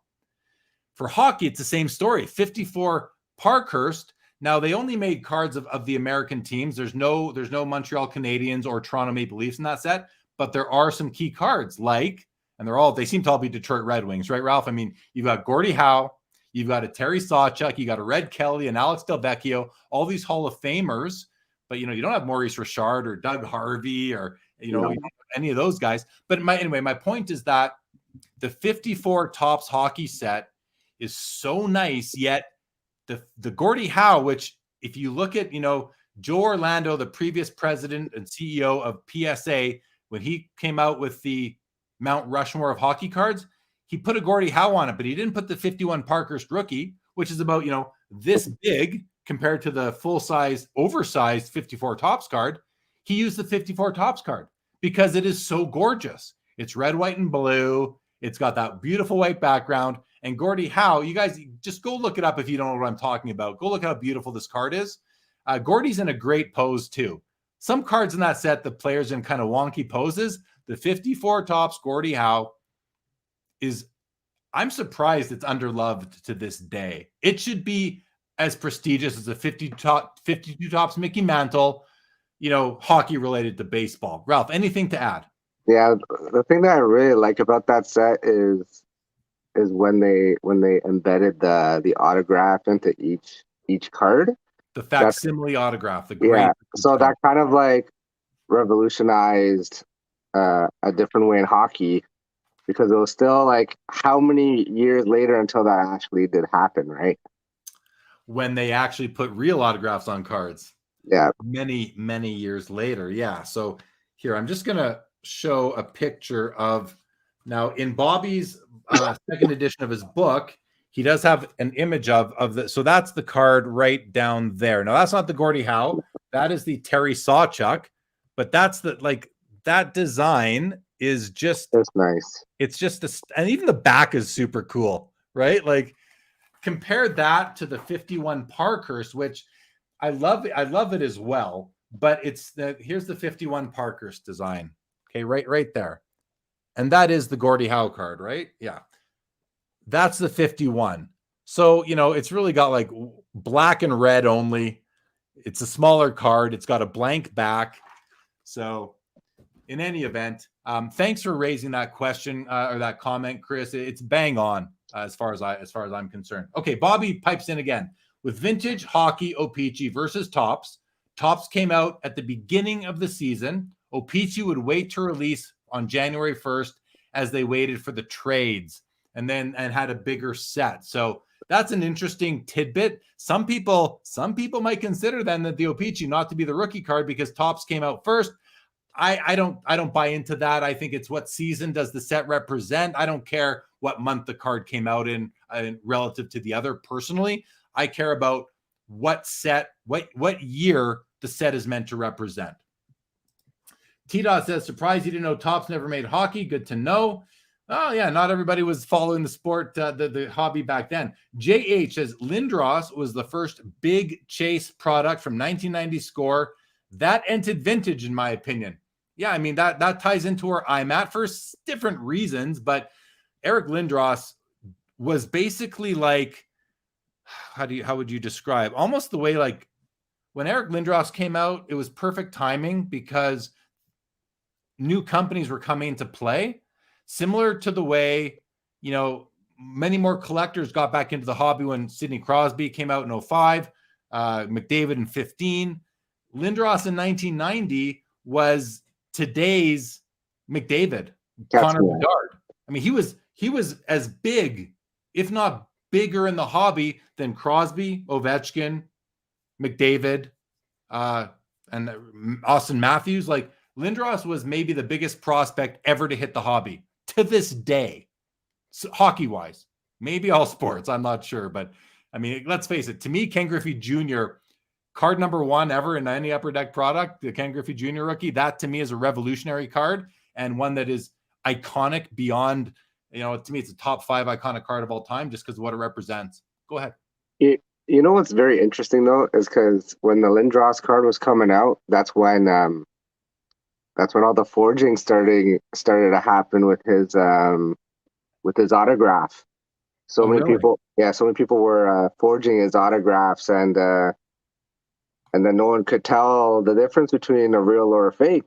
And then now thinking about it, it's pretty funny because from what I remember, going to a different sport, like in '91 hoops, I have a Patrick Ewing and a John Stockton auto from that set, and it's one of those like one in like a million, so many packs, and it's got an emboss on it. Right? Is that how you say it? Emboss? Yeah, on hoops. Yeah, it's got a stamp, like one of those letter, those stamps that they put on the back of an envelope, kind of like that, but no wax, right? And so that's how you would know if it was a real or a fake auto. It would have that emboss on it. But funny thing is, they won't. If you send that into Beckett to get it, Beckett or PSA to authenticate it, you have to, because it doesn't say on the back that it's an authentic autograph. They have to first. You have to send it in through their autograph services and then get it encapsulated, so you know for sure 100% that it is the real deal, right? I hear you. I just want to modify one thing you just said, that you never know for sure 100% unless someone has a picture of the person. I believe autograph authentication is opinion based, but it's, there's some people who just have the most experience, and those people do work at Beckett Authentication Services or PSA DNA, or JSA, of course, as well. Those are the people that have the best opinions out there, the most, I would say, the strongest hit rate of being right. But I mean, every authentication service has autographs that they've authenticated that just weren't authentic. But I hear what you're saying. That's besides the point. But yeah, thanks for that call out. Okay, Eric Sanderson to Orr, been listening all night and I'm loving this episode. My opinion is vintage is 89.90 and back. That was 34 years ago. That's vintage, unfortunately, because we are old now. And that's where I stand as well for myself. T-Dot, I love the Sam Vincent Jordan error card. Not familiar with it. Skeppy says Jay Lee is in full knowledge mode tonight. LOL, you can just see him enjoying this. Well, I love reminiscing. I just love cards. You guys know that by now. T-Dot says Ken Dryden rookie is significant because it was one of the first cards of a goalie wearing a mask. Very interesting. I feel like you've made that comment before on this show, probably months and months ago, T-Dot. This comment seems familiar to me. And not only is this significant, and if that is true, and I'm not doubting you, T-Dot, but if this is true, it's not only significant for that, it's also significant because it is one of the most beautiful and kind of like 70s designs that ever came out. Like, it's got those bold color backgrounds within that oval, nice clean white edges, to the extent they are clean. It's such a cool looking set. You've also got three very key rookie cards in there. You got the Ken Dryden rookie, you got the Guy Lafleur rookie, and you've also got, Guy Lafleur is, before Wayne Gretzky, it was Guy Lafleur. Like, sure, there was Bobby Orr, of course, but for flying up the ice and scoring a goal with his hair. Now, listen, I'm too young to have, maybe I saw him play at some point, but probably not. He was the finesse player of the 70s. And so Guy Lafleur is someone, if you don't know Guy Lafleur, you should. Let me just put that. And then Marcel Dion. Marcel Dion, he's the third guy in that set that's a key rookie. I think it's Butch Goring in that set too. Maybe there's one other player. Maybe it's not Butch Goring, but in any event, insignificant. I want to talk about Marcel Dion for one moment here.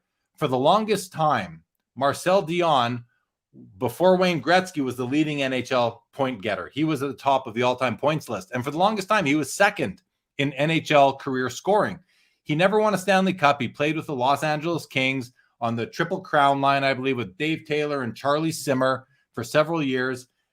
Their rookie cards, I think, are both in the Gretzky year. I mean, Gretzky's rookie year, 79-80, has his rookie, and then a few lower level rookies like those guys.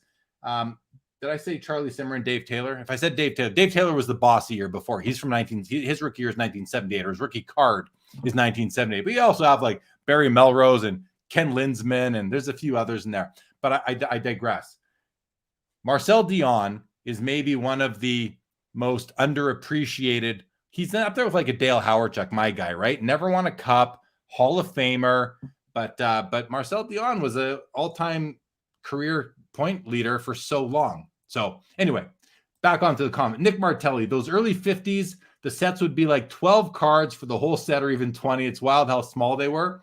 So if you guys follow me on Instagram, for the last week or so, I've been doing what I'm calling Hockey Sets 101, and I'm doing these little one slide images of every set made. And I've gone through O-Pee-Chee from 68 to 89 so far. And now next I'm doing Parkhurst, and I've started from 51. I'll go till I think it's 63. And I'm learning more about these sets as I'm doing these myself. But the 57, there was no, what year? They didn't do 56. There's a missing link set that I think in the game put out several years later. But 57 Parkhurst and 58 Parkhurst are only 50 card sets, 25 Toronto cards, 25 Montreal cards. So yeah, they were smaller back then, Nick, for sure. Colin Murray, there's a vintage guy if I'd ever known one. Good to see you, Colin. Bobby Burrell says, I talked to the gentleman from O-Pee-Chee who drove down to the train station to pick up the 54, 55 cards, packs, and wrappers to be packaged at O-Pee-Chee. That's pretty cool. Amazing. That's amazing. He says, after that, I believe O-Pee-Chee made all the cards in Canada from 57, 58 through to 68, 69, except the 66, 67 Topps test set. So what Bobby is telling us here is that even though O-Pee-Chee wasn't a brand of cards until 1968, never mind the 33s and the 36s and the 1940 sets, but there was no O-Pee-Chee from 1940 to 1968. However, what Bobby is telling us is that O-Pee-Chee actually printed the cards for Topps from 57 to 68. So it kind of makes me wonder, are those O-Pee-Chee cards or are they Topps cards, or should they be labeled as O-Pee-Chee / Topps? Could it be both? What do you think of that, Bobby? Curious. Skeppy says Lindros was actually in the 1990 Score traded baseball set. Yeah, then that was an Eric Lindros. I mean, listen, Score was trying to really milk the Eric Lindros phenomenon, and they put him in their Score update set. He was taking batting practice for the Toronto Blue Jays. I mean, that card would sell like hotcakes back then. It sold like hotcakes. In my store, I sold it like hotcakes back then. Colin says, well, Lindros is the most dominant player to ever lace them up. And I mean, is it dominant? I think I think Colin Murray, I feel like you're talking about power forward, and just the guy could stick handle, he could skate, and he could like just skate through people because he was so big and strong. How did Maurice Richard compare to that? Was he kind of like that dude? Tim Horton. I mean, Tim Horton was a defenseman, but I seem to have memories of Maurice Richard, never firsthand, just what I've seen on video, that he would do that too. But I think he would just skate through people with that fire in his eyes. And in any event, Colin tells us that 1954 Topps has a lot of recoloring and trimming, as does a lot of vintage cards. And a lot of them are slabbed in PSA and BGS holders, even though they're recolored and trimmed. But hopefully they've gotten better at that since then.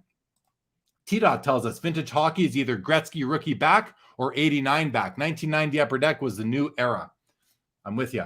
Vintage card collector says, can you explain the difference between 66 or Topps and Topps Test? Do you own both? I mean, I can tell you that, so I don't own both. I'm not interested in the Topps Test because it wasn't a card that came out of packs in Canada for people. It was limited. It was a limited run. It was a test set. When I say I'm not interested in it, I just mean I'm not interested in owning one for myself.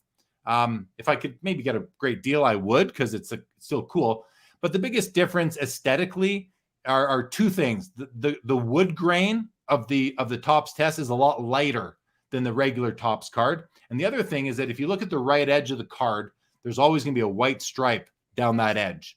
And it looks like it's miscut or off-cut, but that's the way they all are. So it was a test product. I mean, I'm sure optimally they didn't want that there, but they let it go because, hey, we're just testing the market, seeing is hockey going to, is it going to sell down here, whatever they were doing, which makes me wonder, but they had Topps hockey cards in 64, 65, 66. So why, maybe Bobby knows, why did they call it Topps Test when they already had Topps the year before and the year before that? The tall boys are the 64s. I don't know. Good. Well, thanks for bringing that up, Vintage, and maybe Bobby will know, or I could look in his book and see. Colin Murray says, I'm one of the bigger vintage dealers, and I do not bring anything past 1970 due to any show except for some rookies.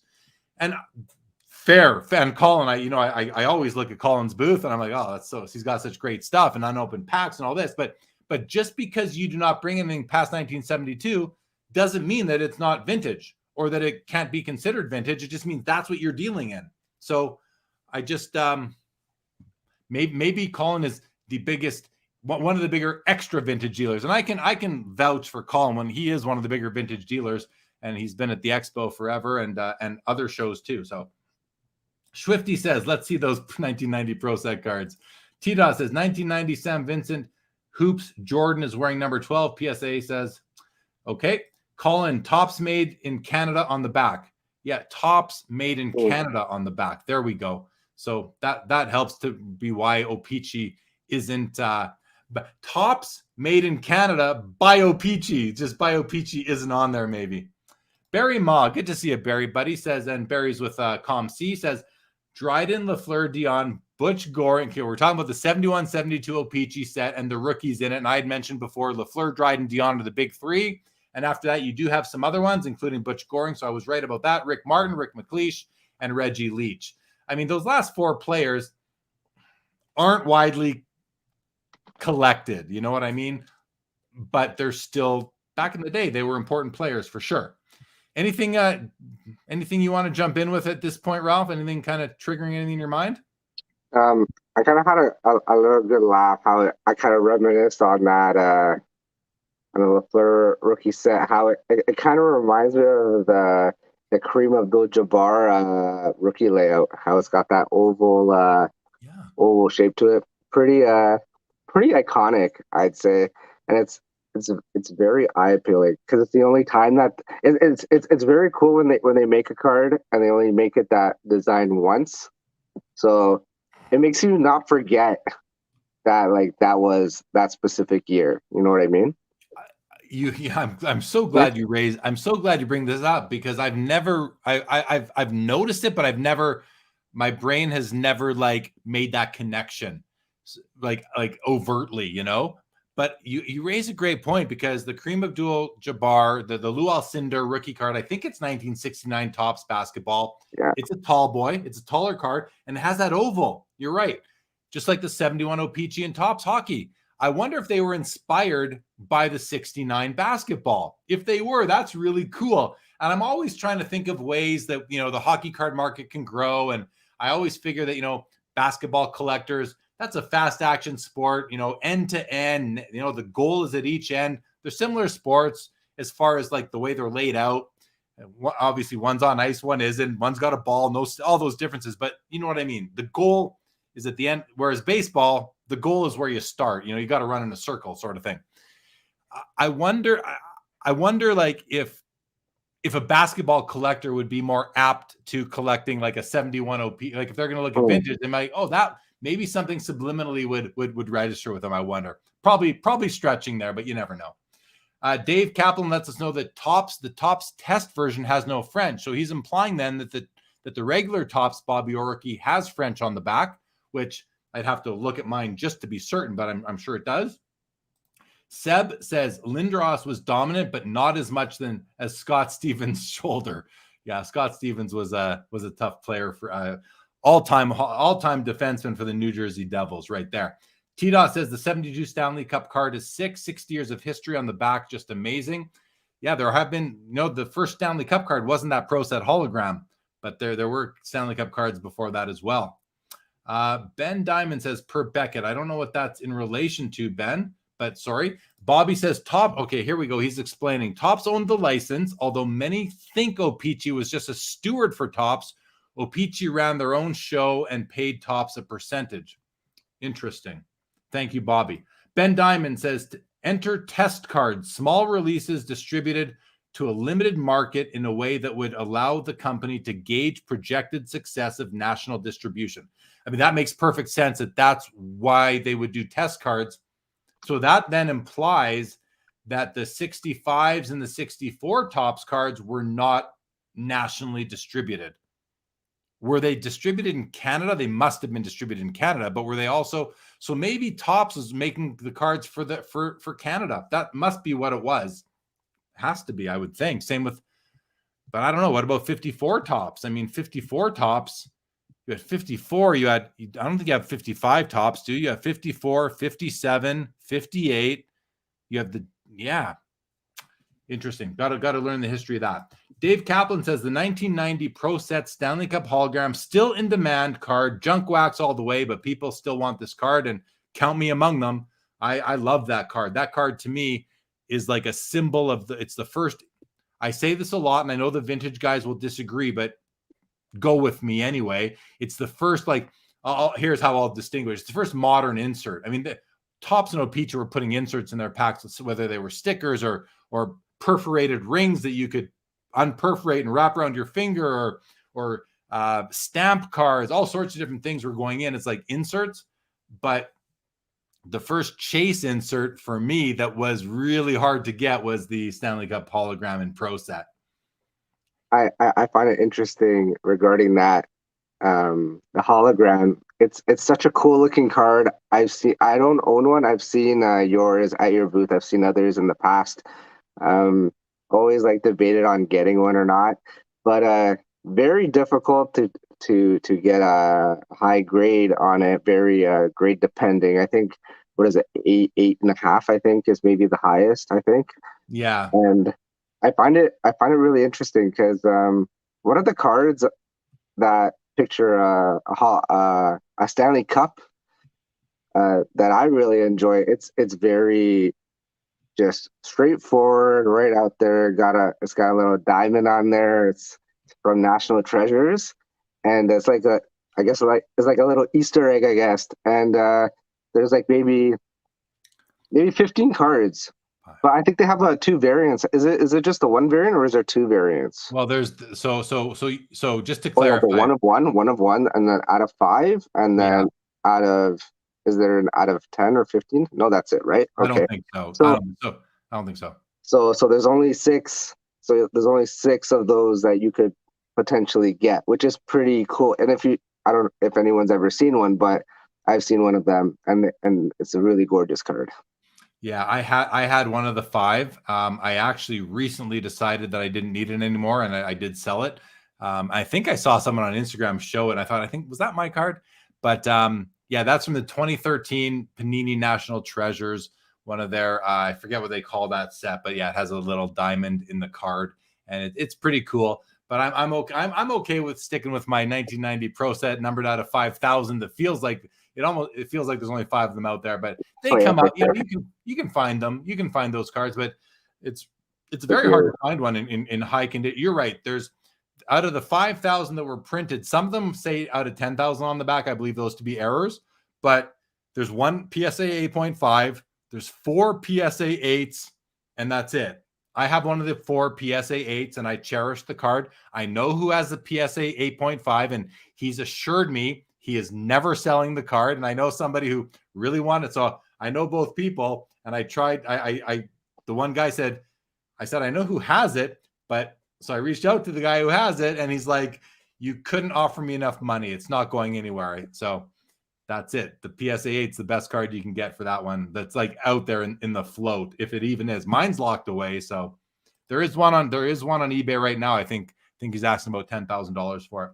T-Dot says the 72 Stanley Cup O-Pee-Chee and tops differ as the O-Pee-Chee version has an apostrophe Y. Okay, thanks, T-Dot. Very minor difference that wouldn't really be, it's probably not very noticeable. Colin says after 72-73, the cards were mass produced, so loses the vintage luster as they are very easy to obtain. Okay, but what? Yeah, so that's a change, right? That's a change in the company's business strategy and the marketing and the distribution and maybe the collectability. For me,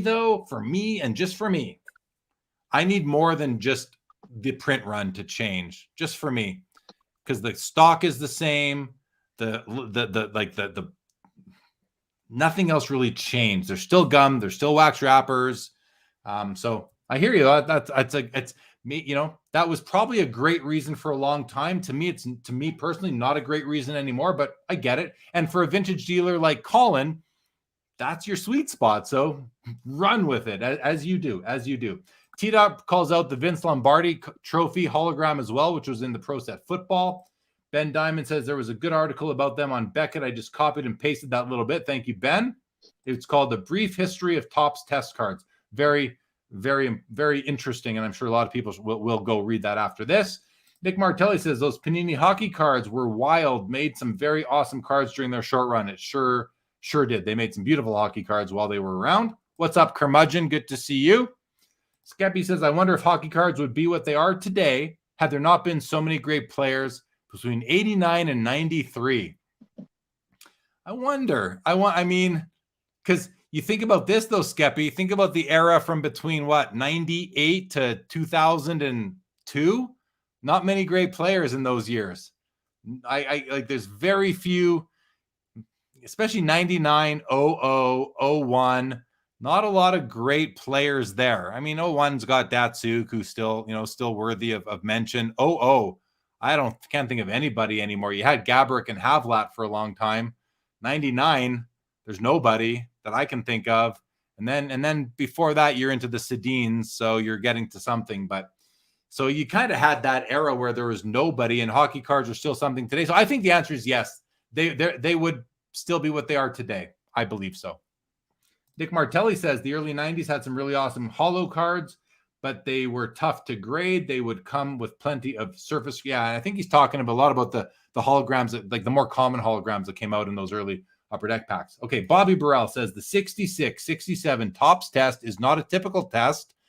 The distribution of hockey for Topps was eminent as they believe they could now make money in the marketplace.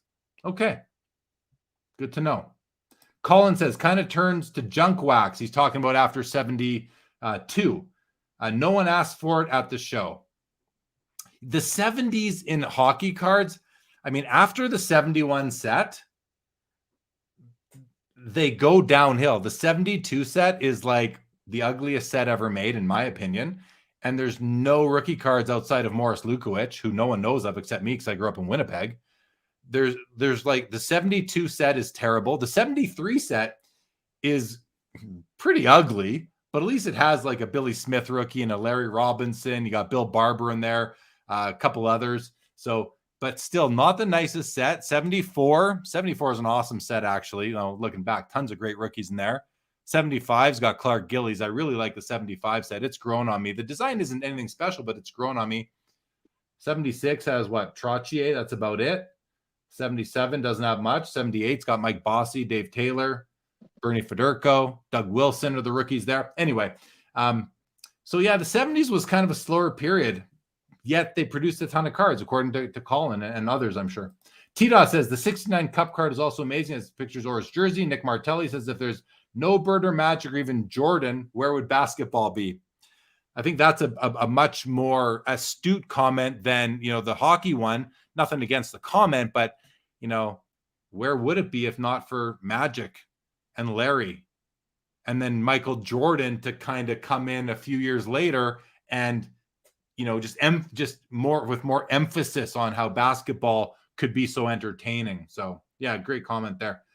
Rubberside Down says, would love to own some of those junk wax hockey era star. And you can own them. Go into ComC. You'll find them all on there. And you'll have your choice of 350 of them. So go find them. David Ventura, welcome to the show, says, do you think Upper Deck will lose their hockey license or have a shared license with another company? I don't. I do not think so.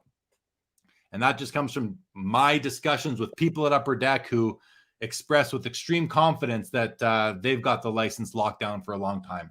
Chris Flay says, why do you think Topps went with the size change for the tall boys, just copying their baseball and basketball cards?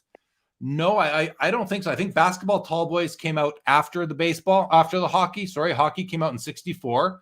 Basketball came out for the first time, I believe, a few years later. So I think that kind of eliminates that option. I think, honestly, Chris, I think they were experimenting and just trying different things and maybe trying to stimulate the market a little bit.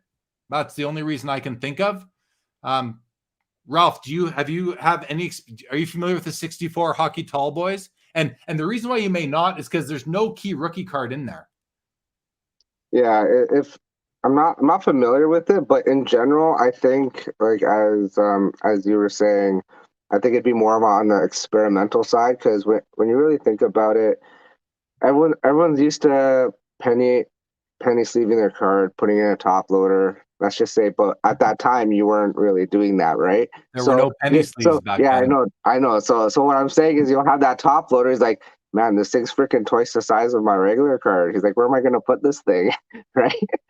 So probably got a lot of backlash. Like, okay, well, we're not going to do that again, right? Exactly. That's just my thought. Yeah, no. That's like with the basketball Alcindor rookie is the same thing. Same thing. They only made it. But then in 76 in basketball, they come out with these huge the basketball cards.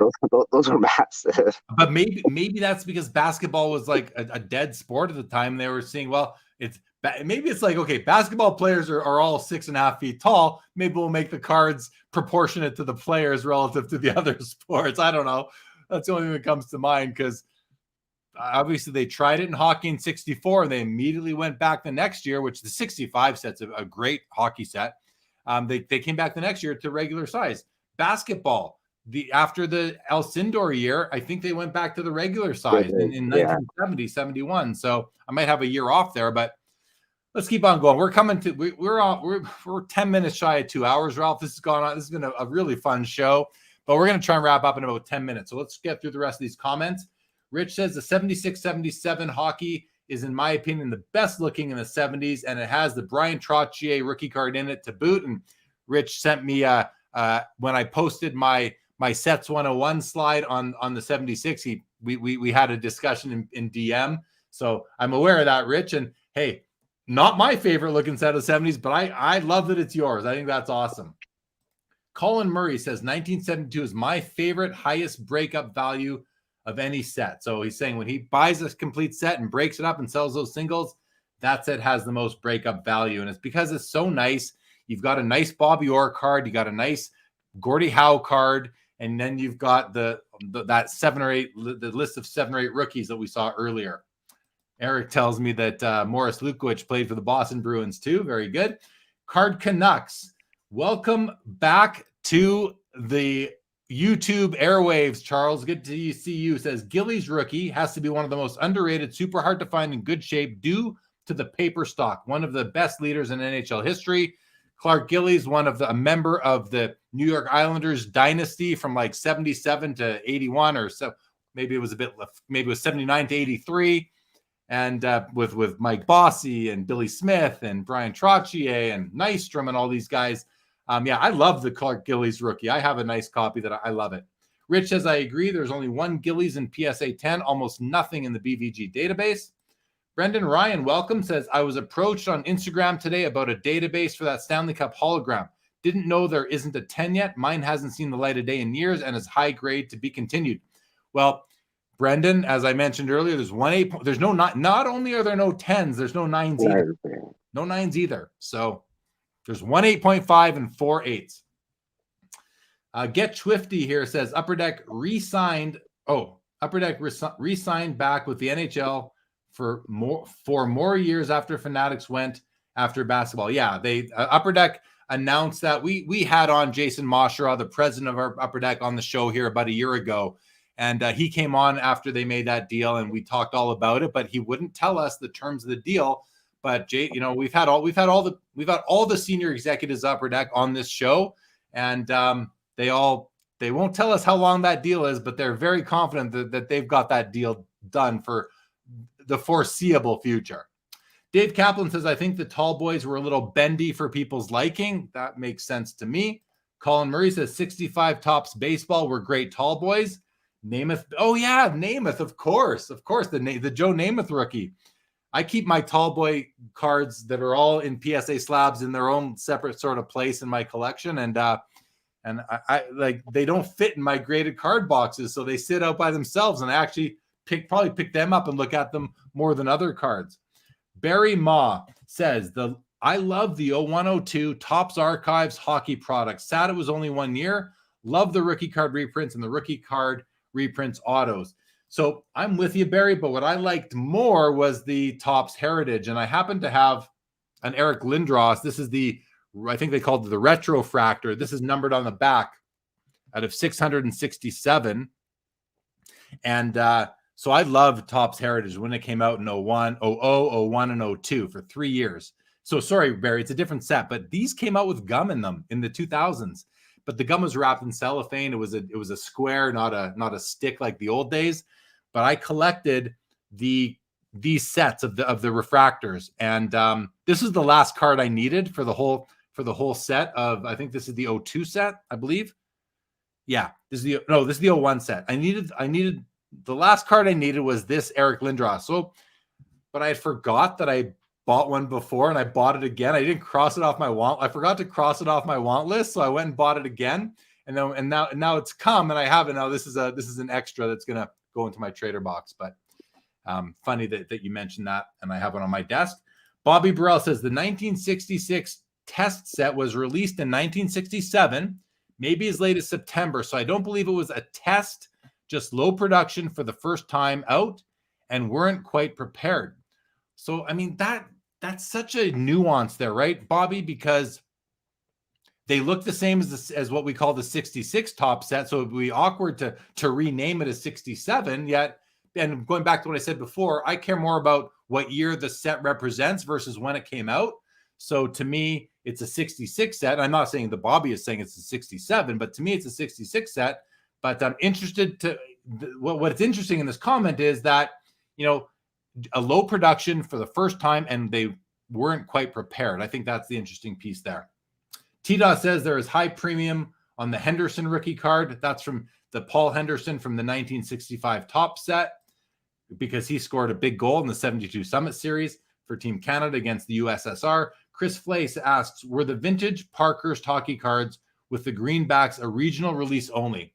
So I think he's talking here about the 1955 Quaker Oats cards. So here we have like a parallel set to the 55 Parkhurst. You have the key card in that set being the Jacques Plante rookie, one of my favorite vintage hockey. It's talk about a beautiful card.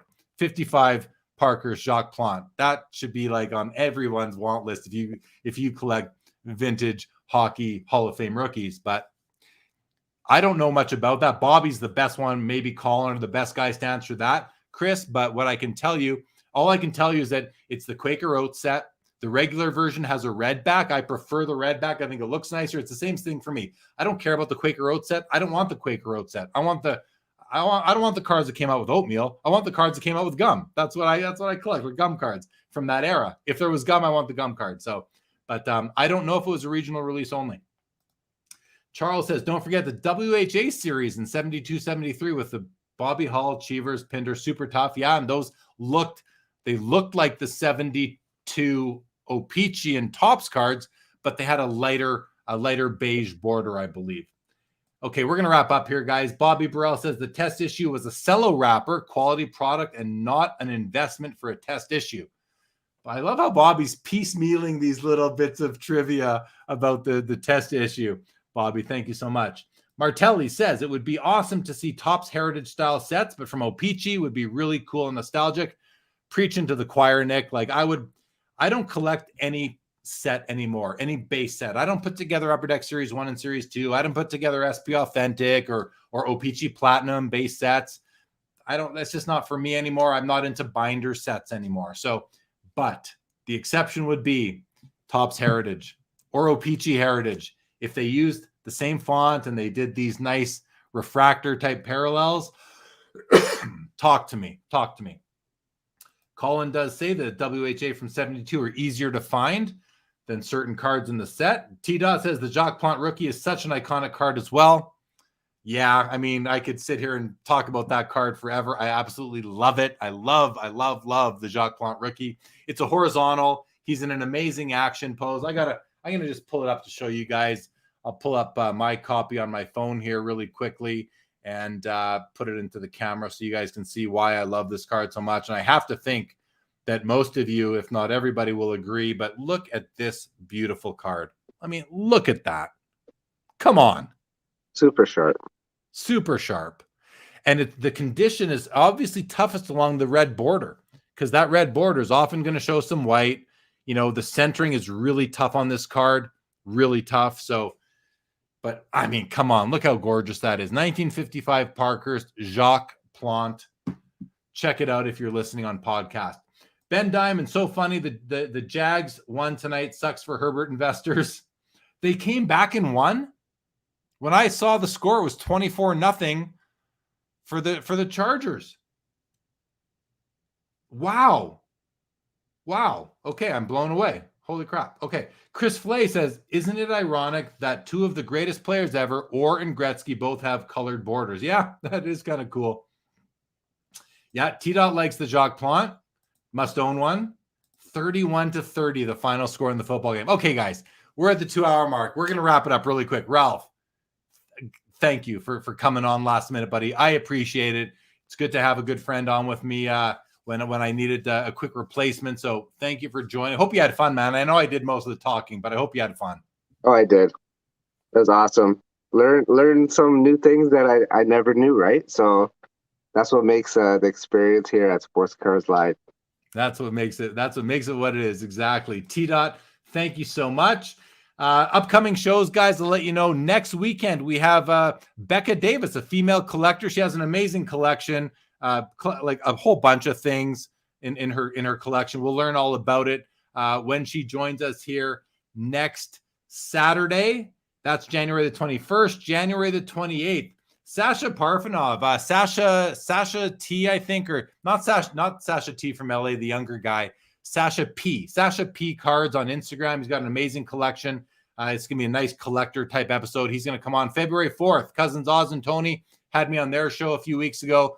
Great guys off the East Coast in the Philadelphia area. Awesome dudes. They're going to be on with us on the 28th. And then, or what did I say? Sorry, February 4th. And then on February 11th, I will be at the Burbank show in California. So no show on the 11th. What else can I let you know as we depart? If you want to follow Ralph on Instagram at Wraparound Cards, of course, I am at jlee_sports cards live. Collectible Live will be on Tuesday at 7:00 Eastern this week. So feel free to join us then with Ezra Levine, CEO of Collectible, who will talk about their new sales strategy, or their I guess you could call it, with the bids wanted and competition that they're bringing out. So that should be a lot of fun. Check that out. Appreciate that, Chris. Thank you so much. Nick Martelli, thank you so much. Appreciate the comment. Eric, thanks a lot, buddy. It says Becca is the best. So yeah, Becca is well known in the hobby, especially via Clubhouse, and she does card shows. So a lot of people know her. Bobby Burrell, final comment, says 55 Quaker Oats were across Canada, inserted in cereal, a contest-based set for a bicycle made out of Peterborough, Ontario, although most of the bicycles were won by Peterborough residents. Won by Peterborough or wet residents. Oh, good stuff. All right. Thanks, Bobby. That's it, guys. Thank you again, Ralph. Thank you for the great engagement, everybody in the chat. Really enjoyed this one tonight. And with that, this episode is over.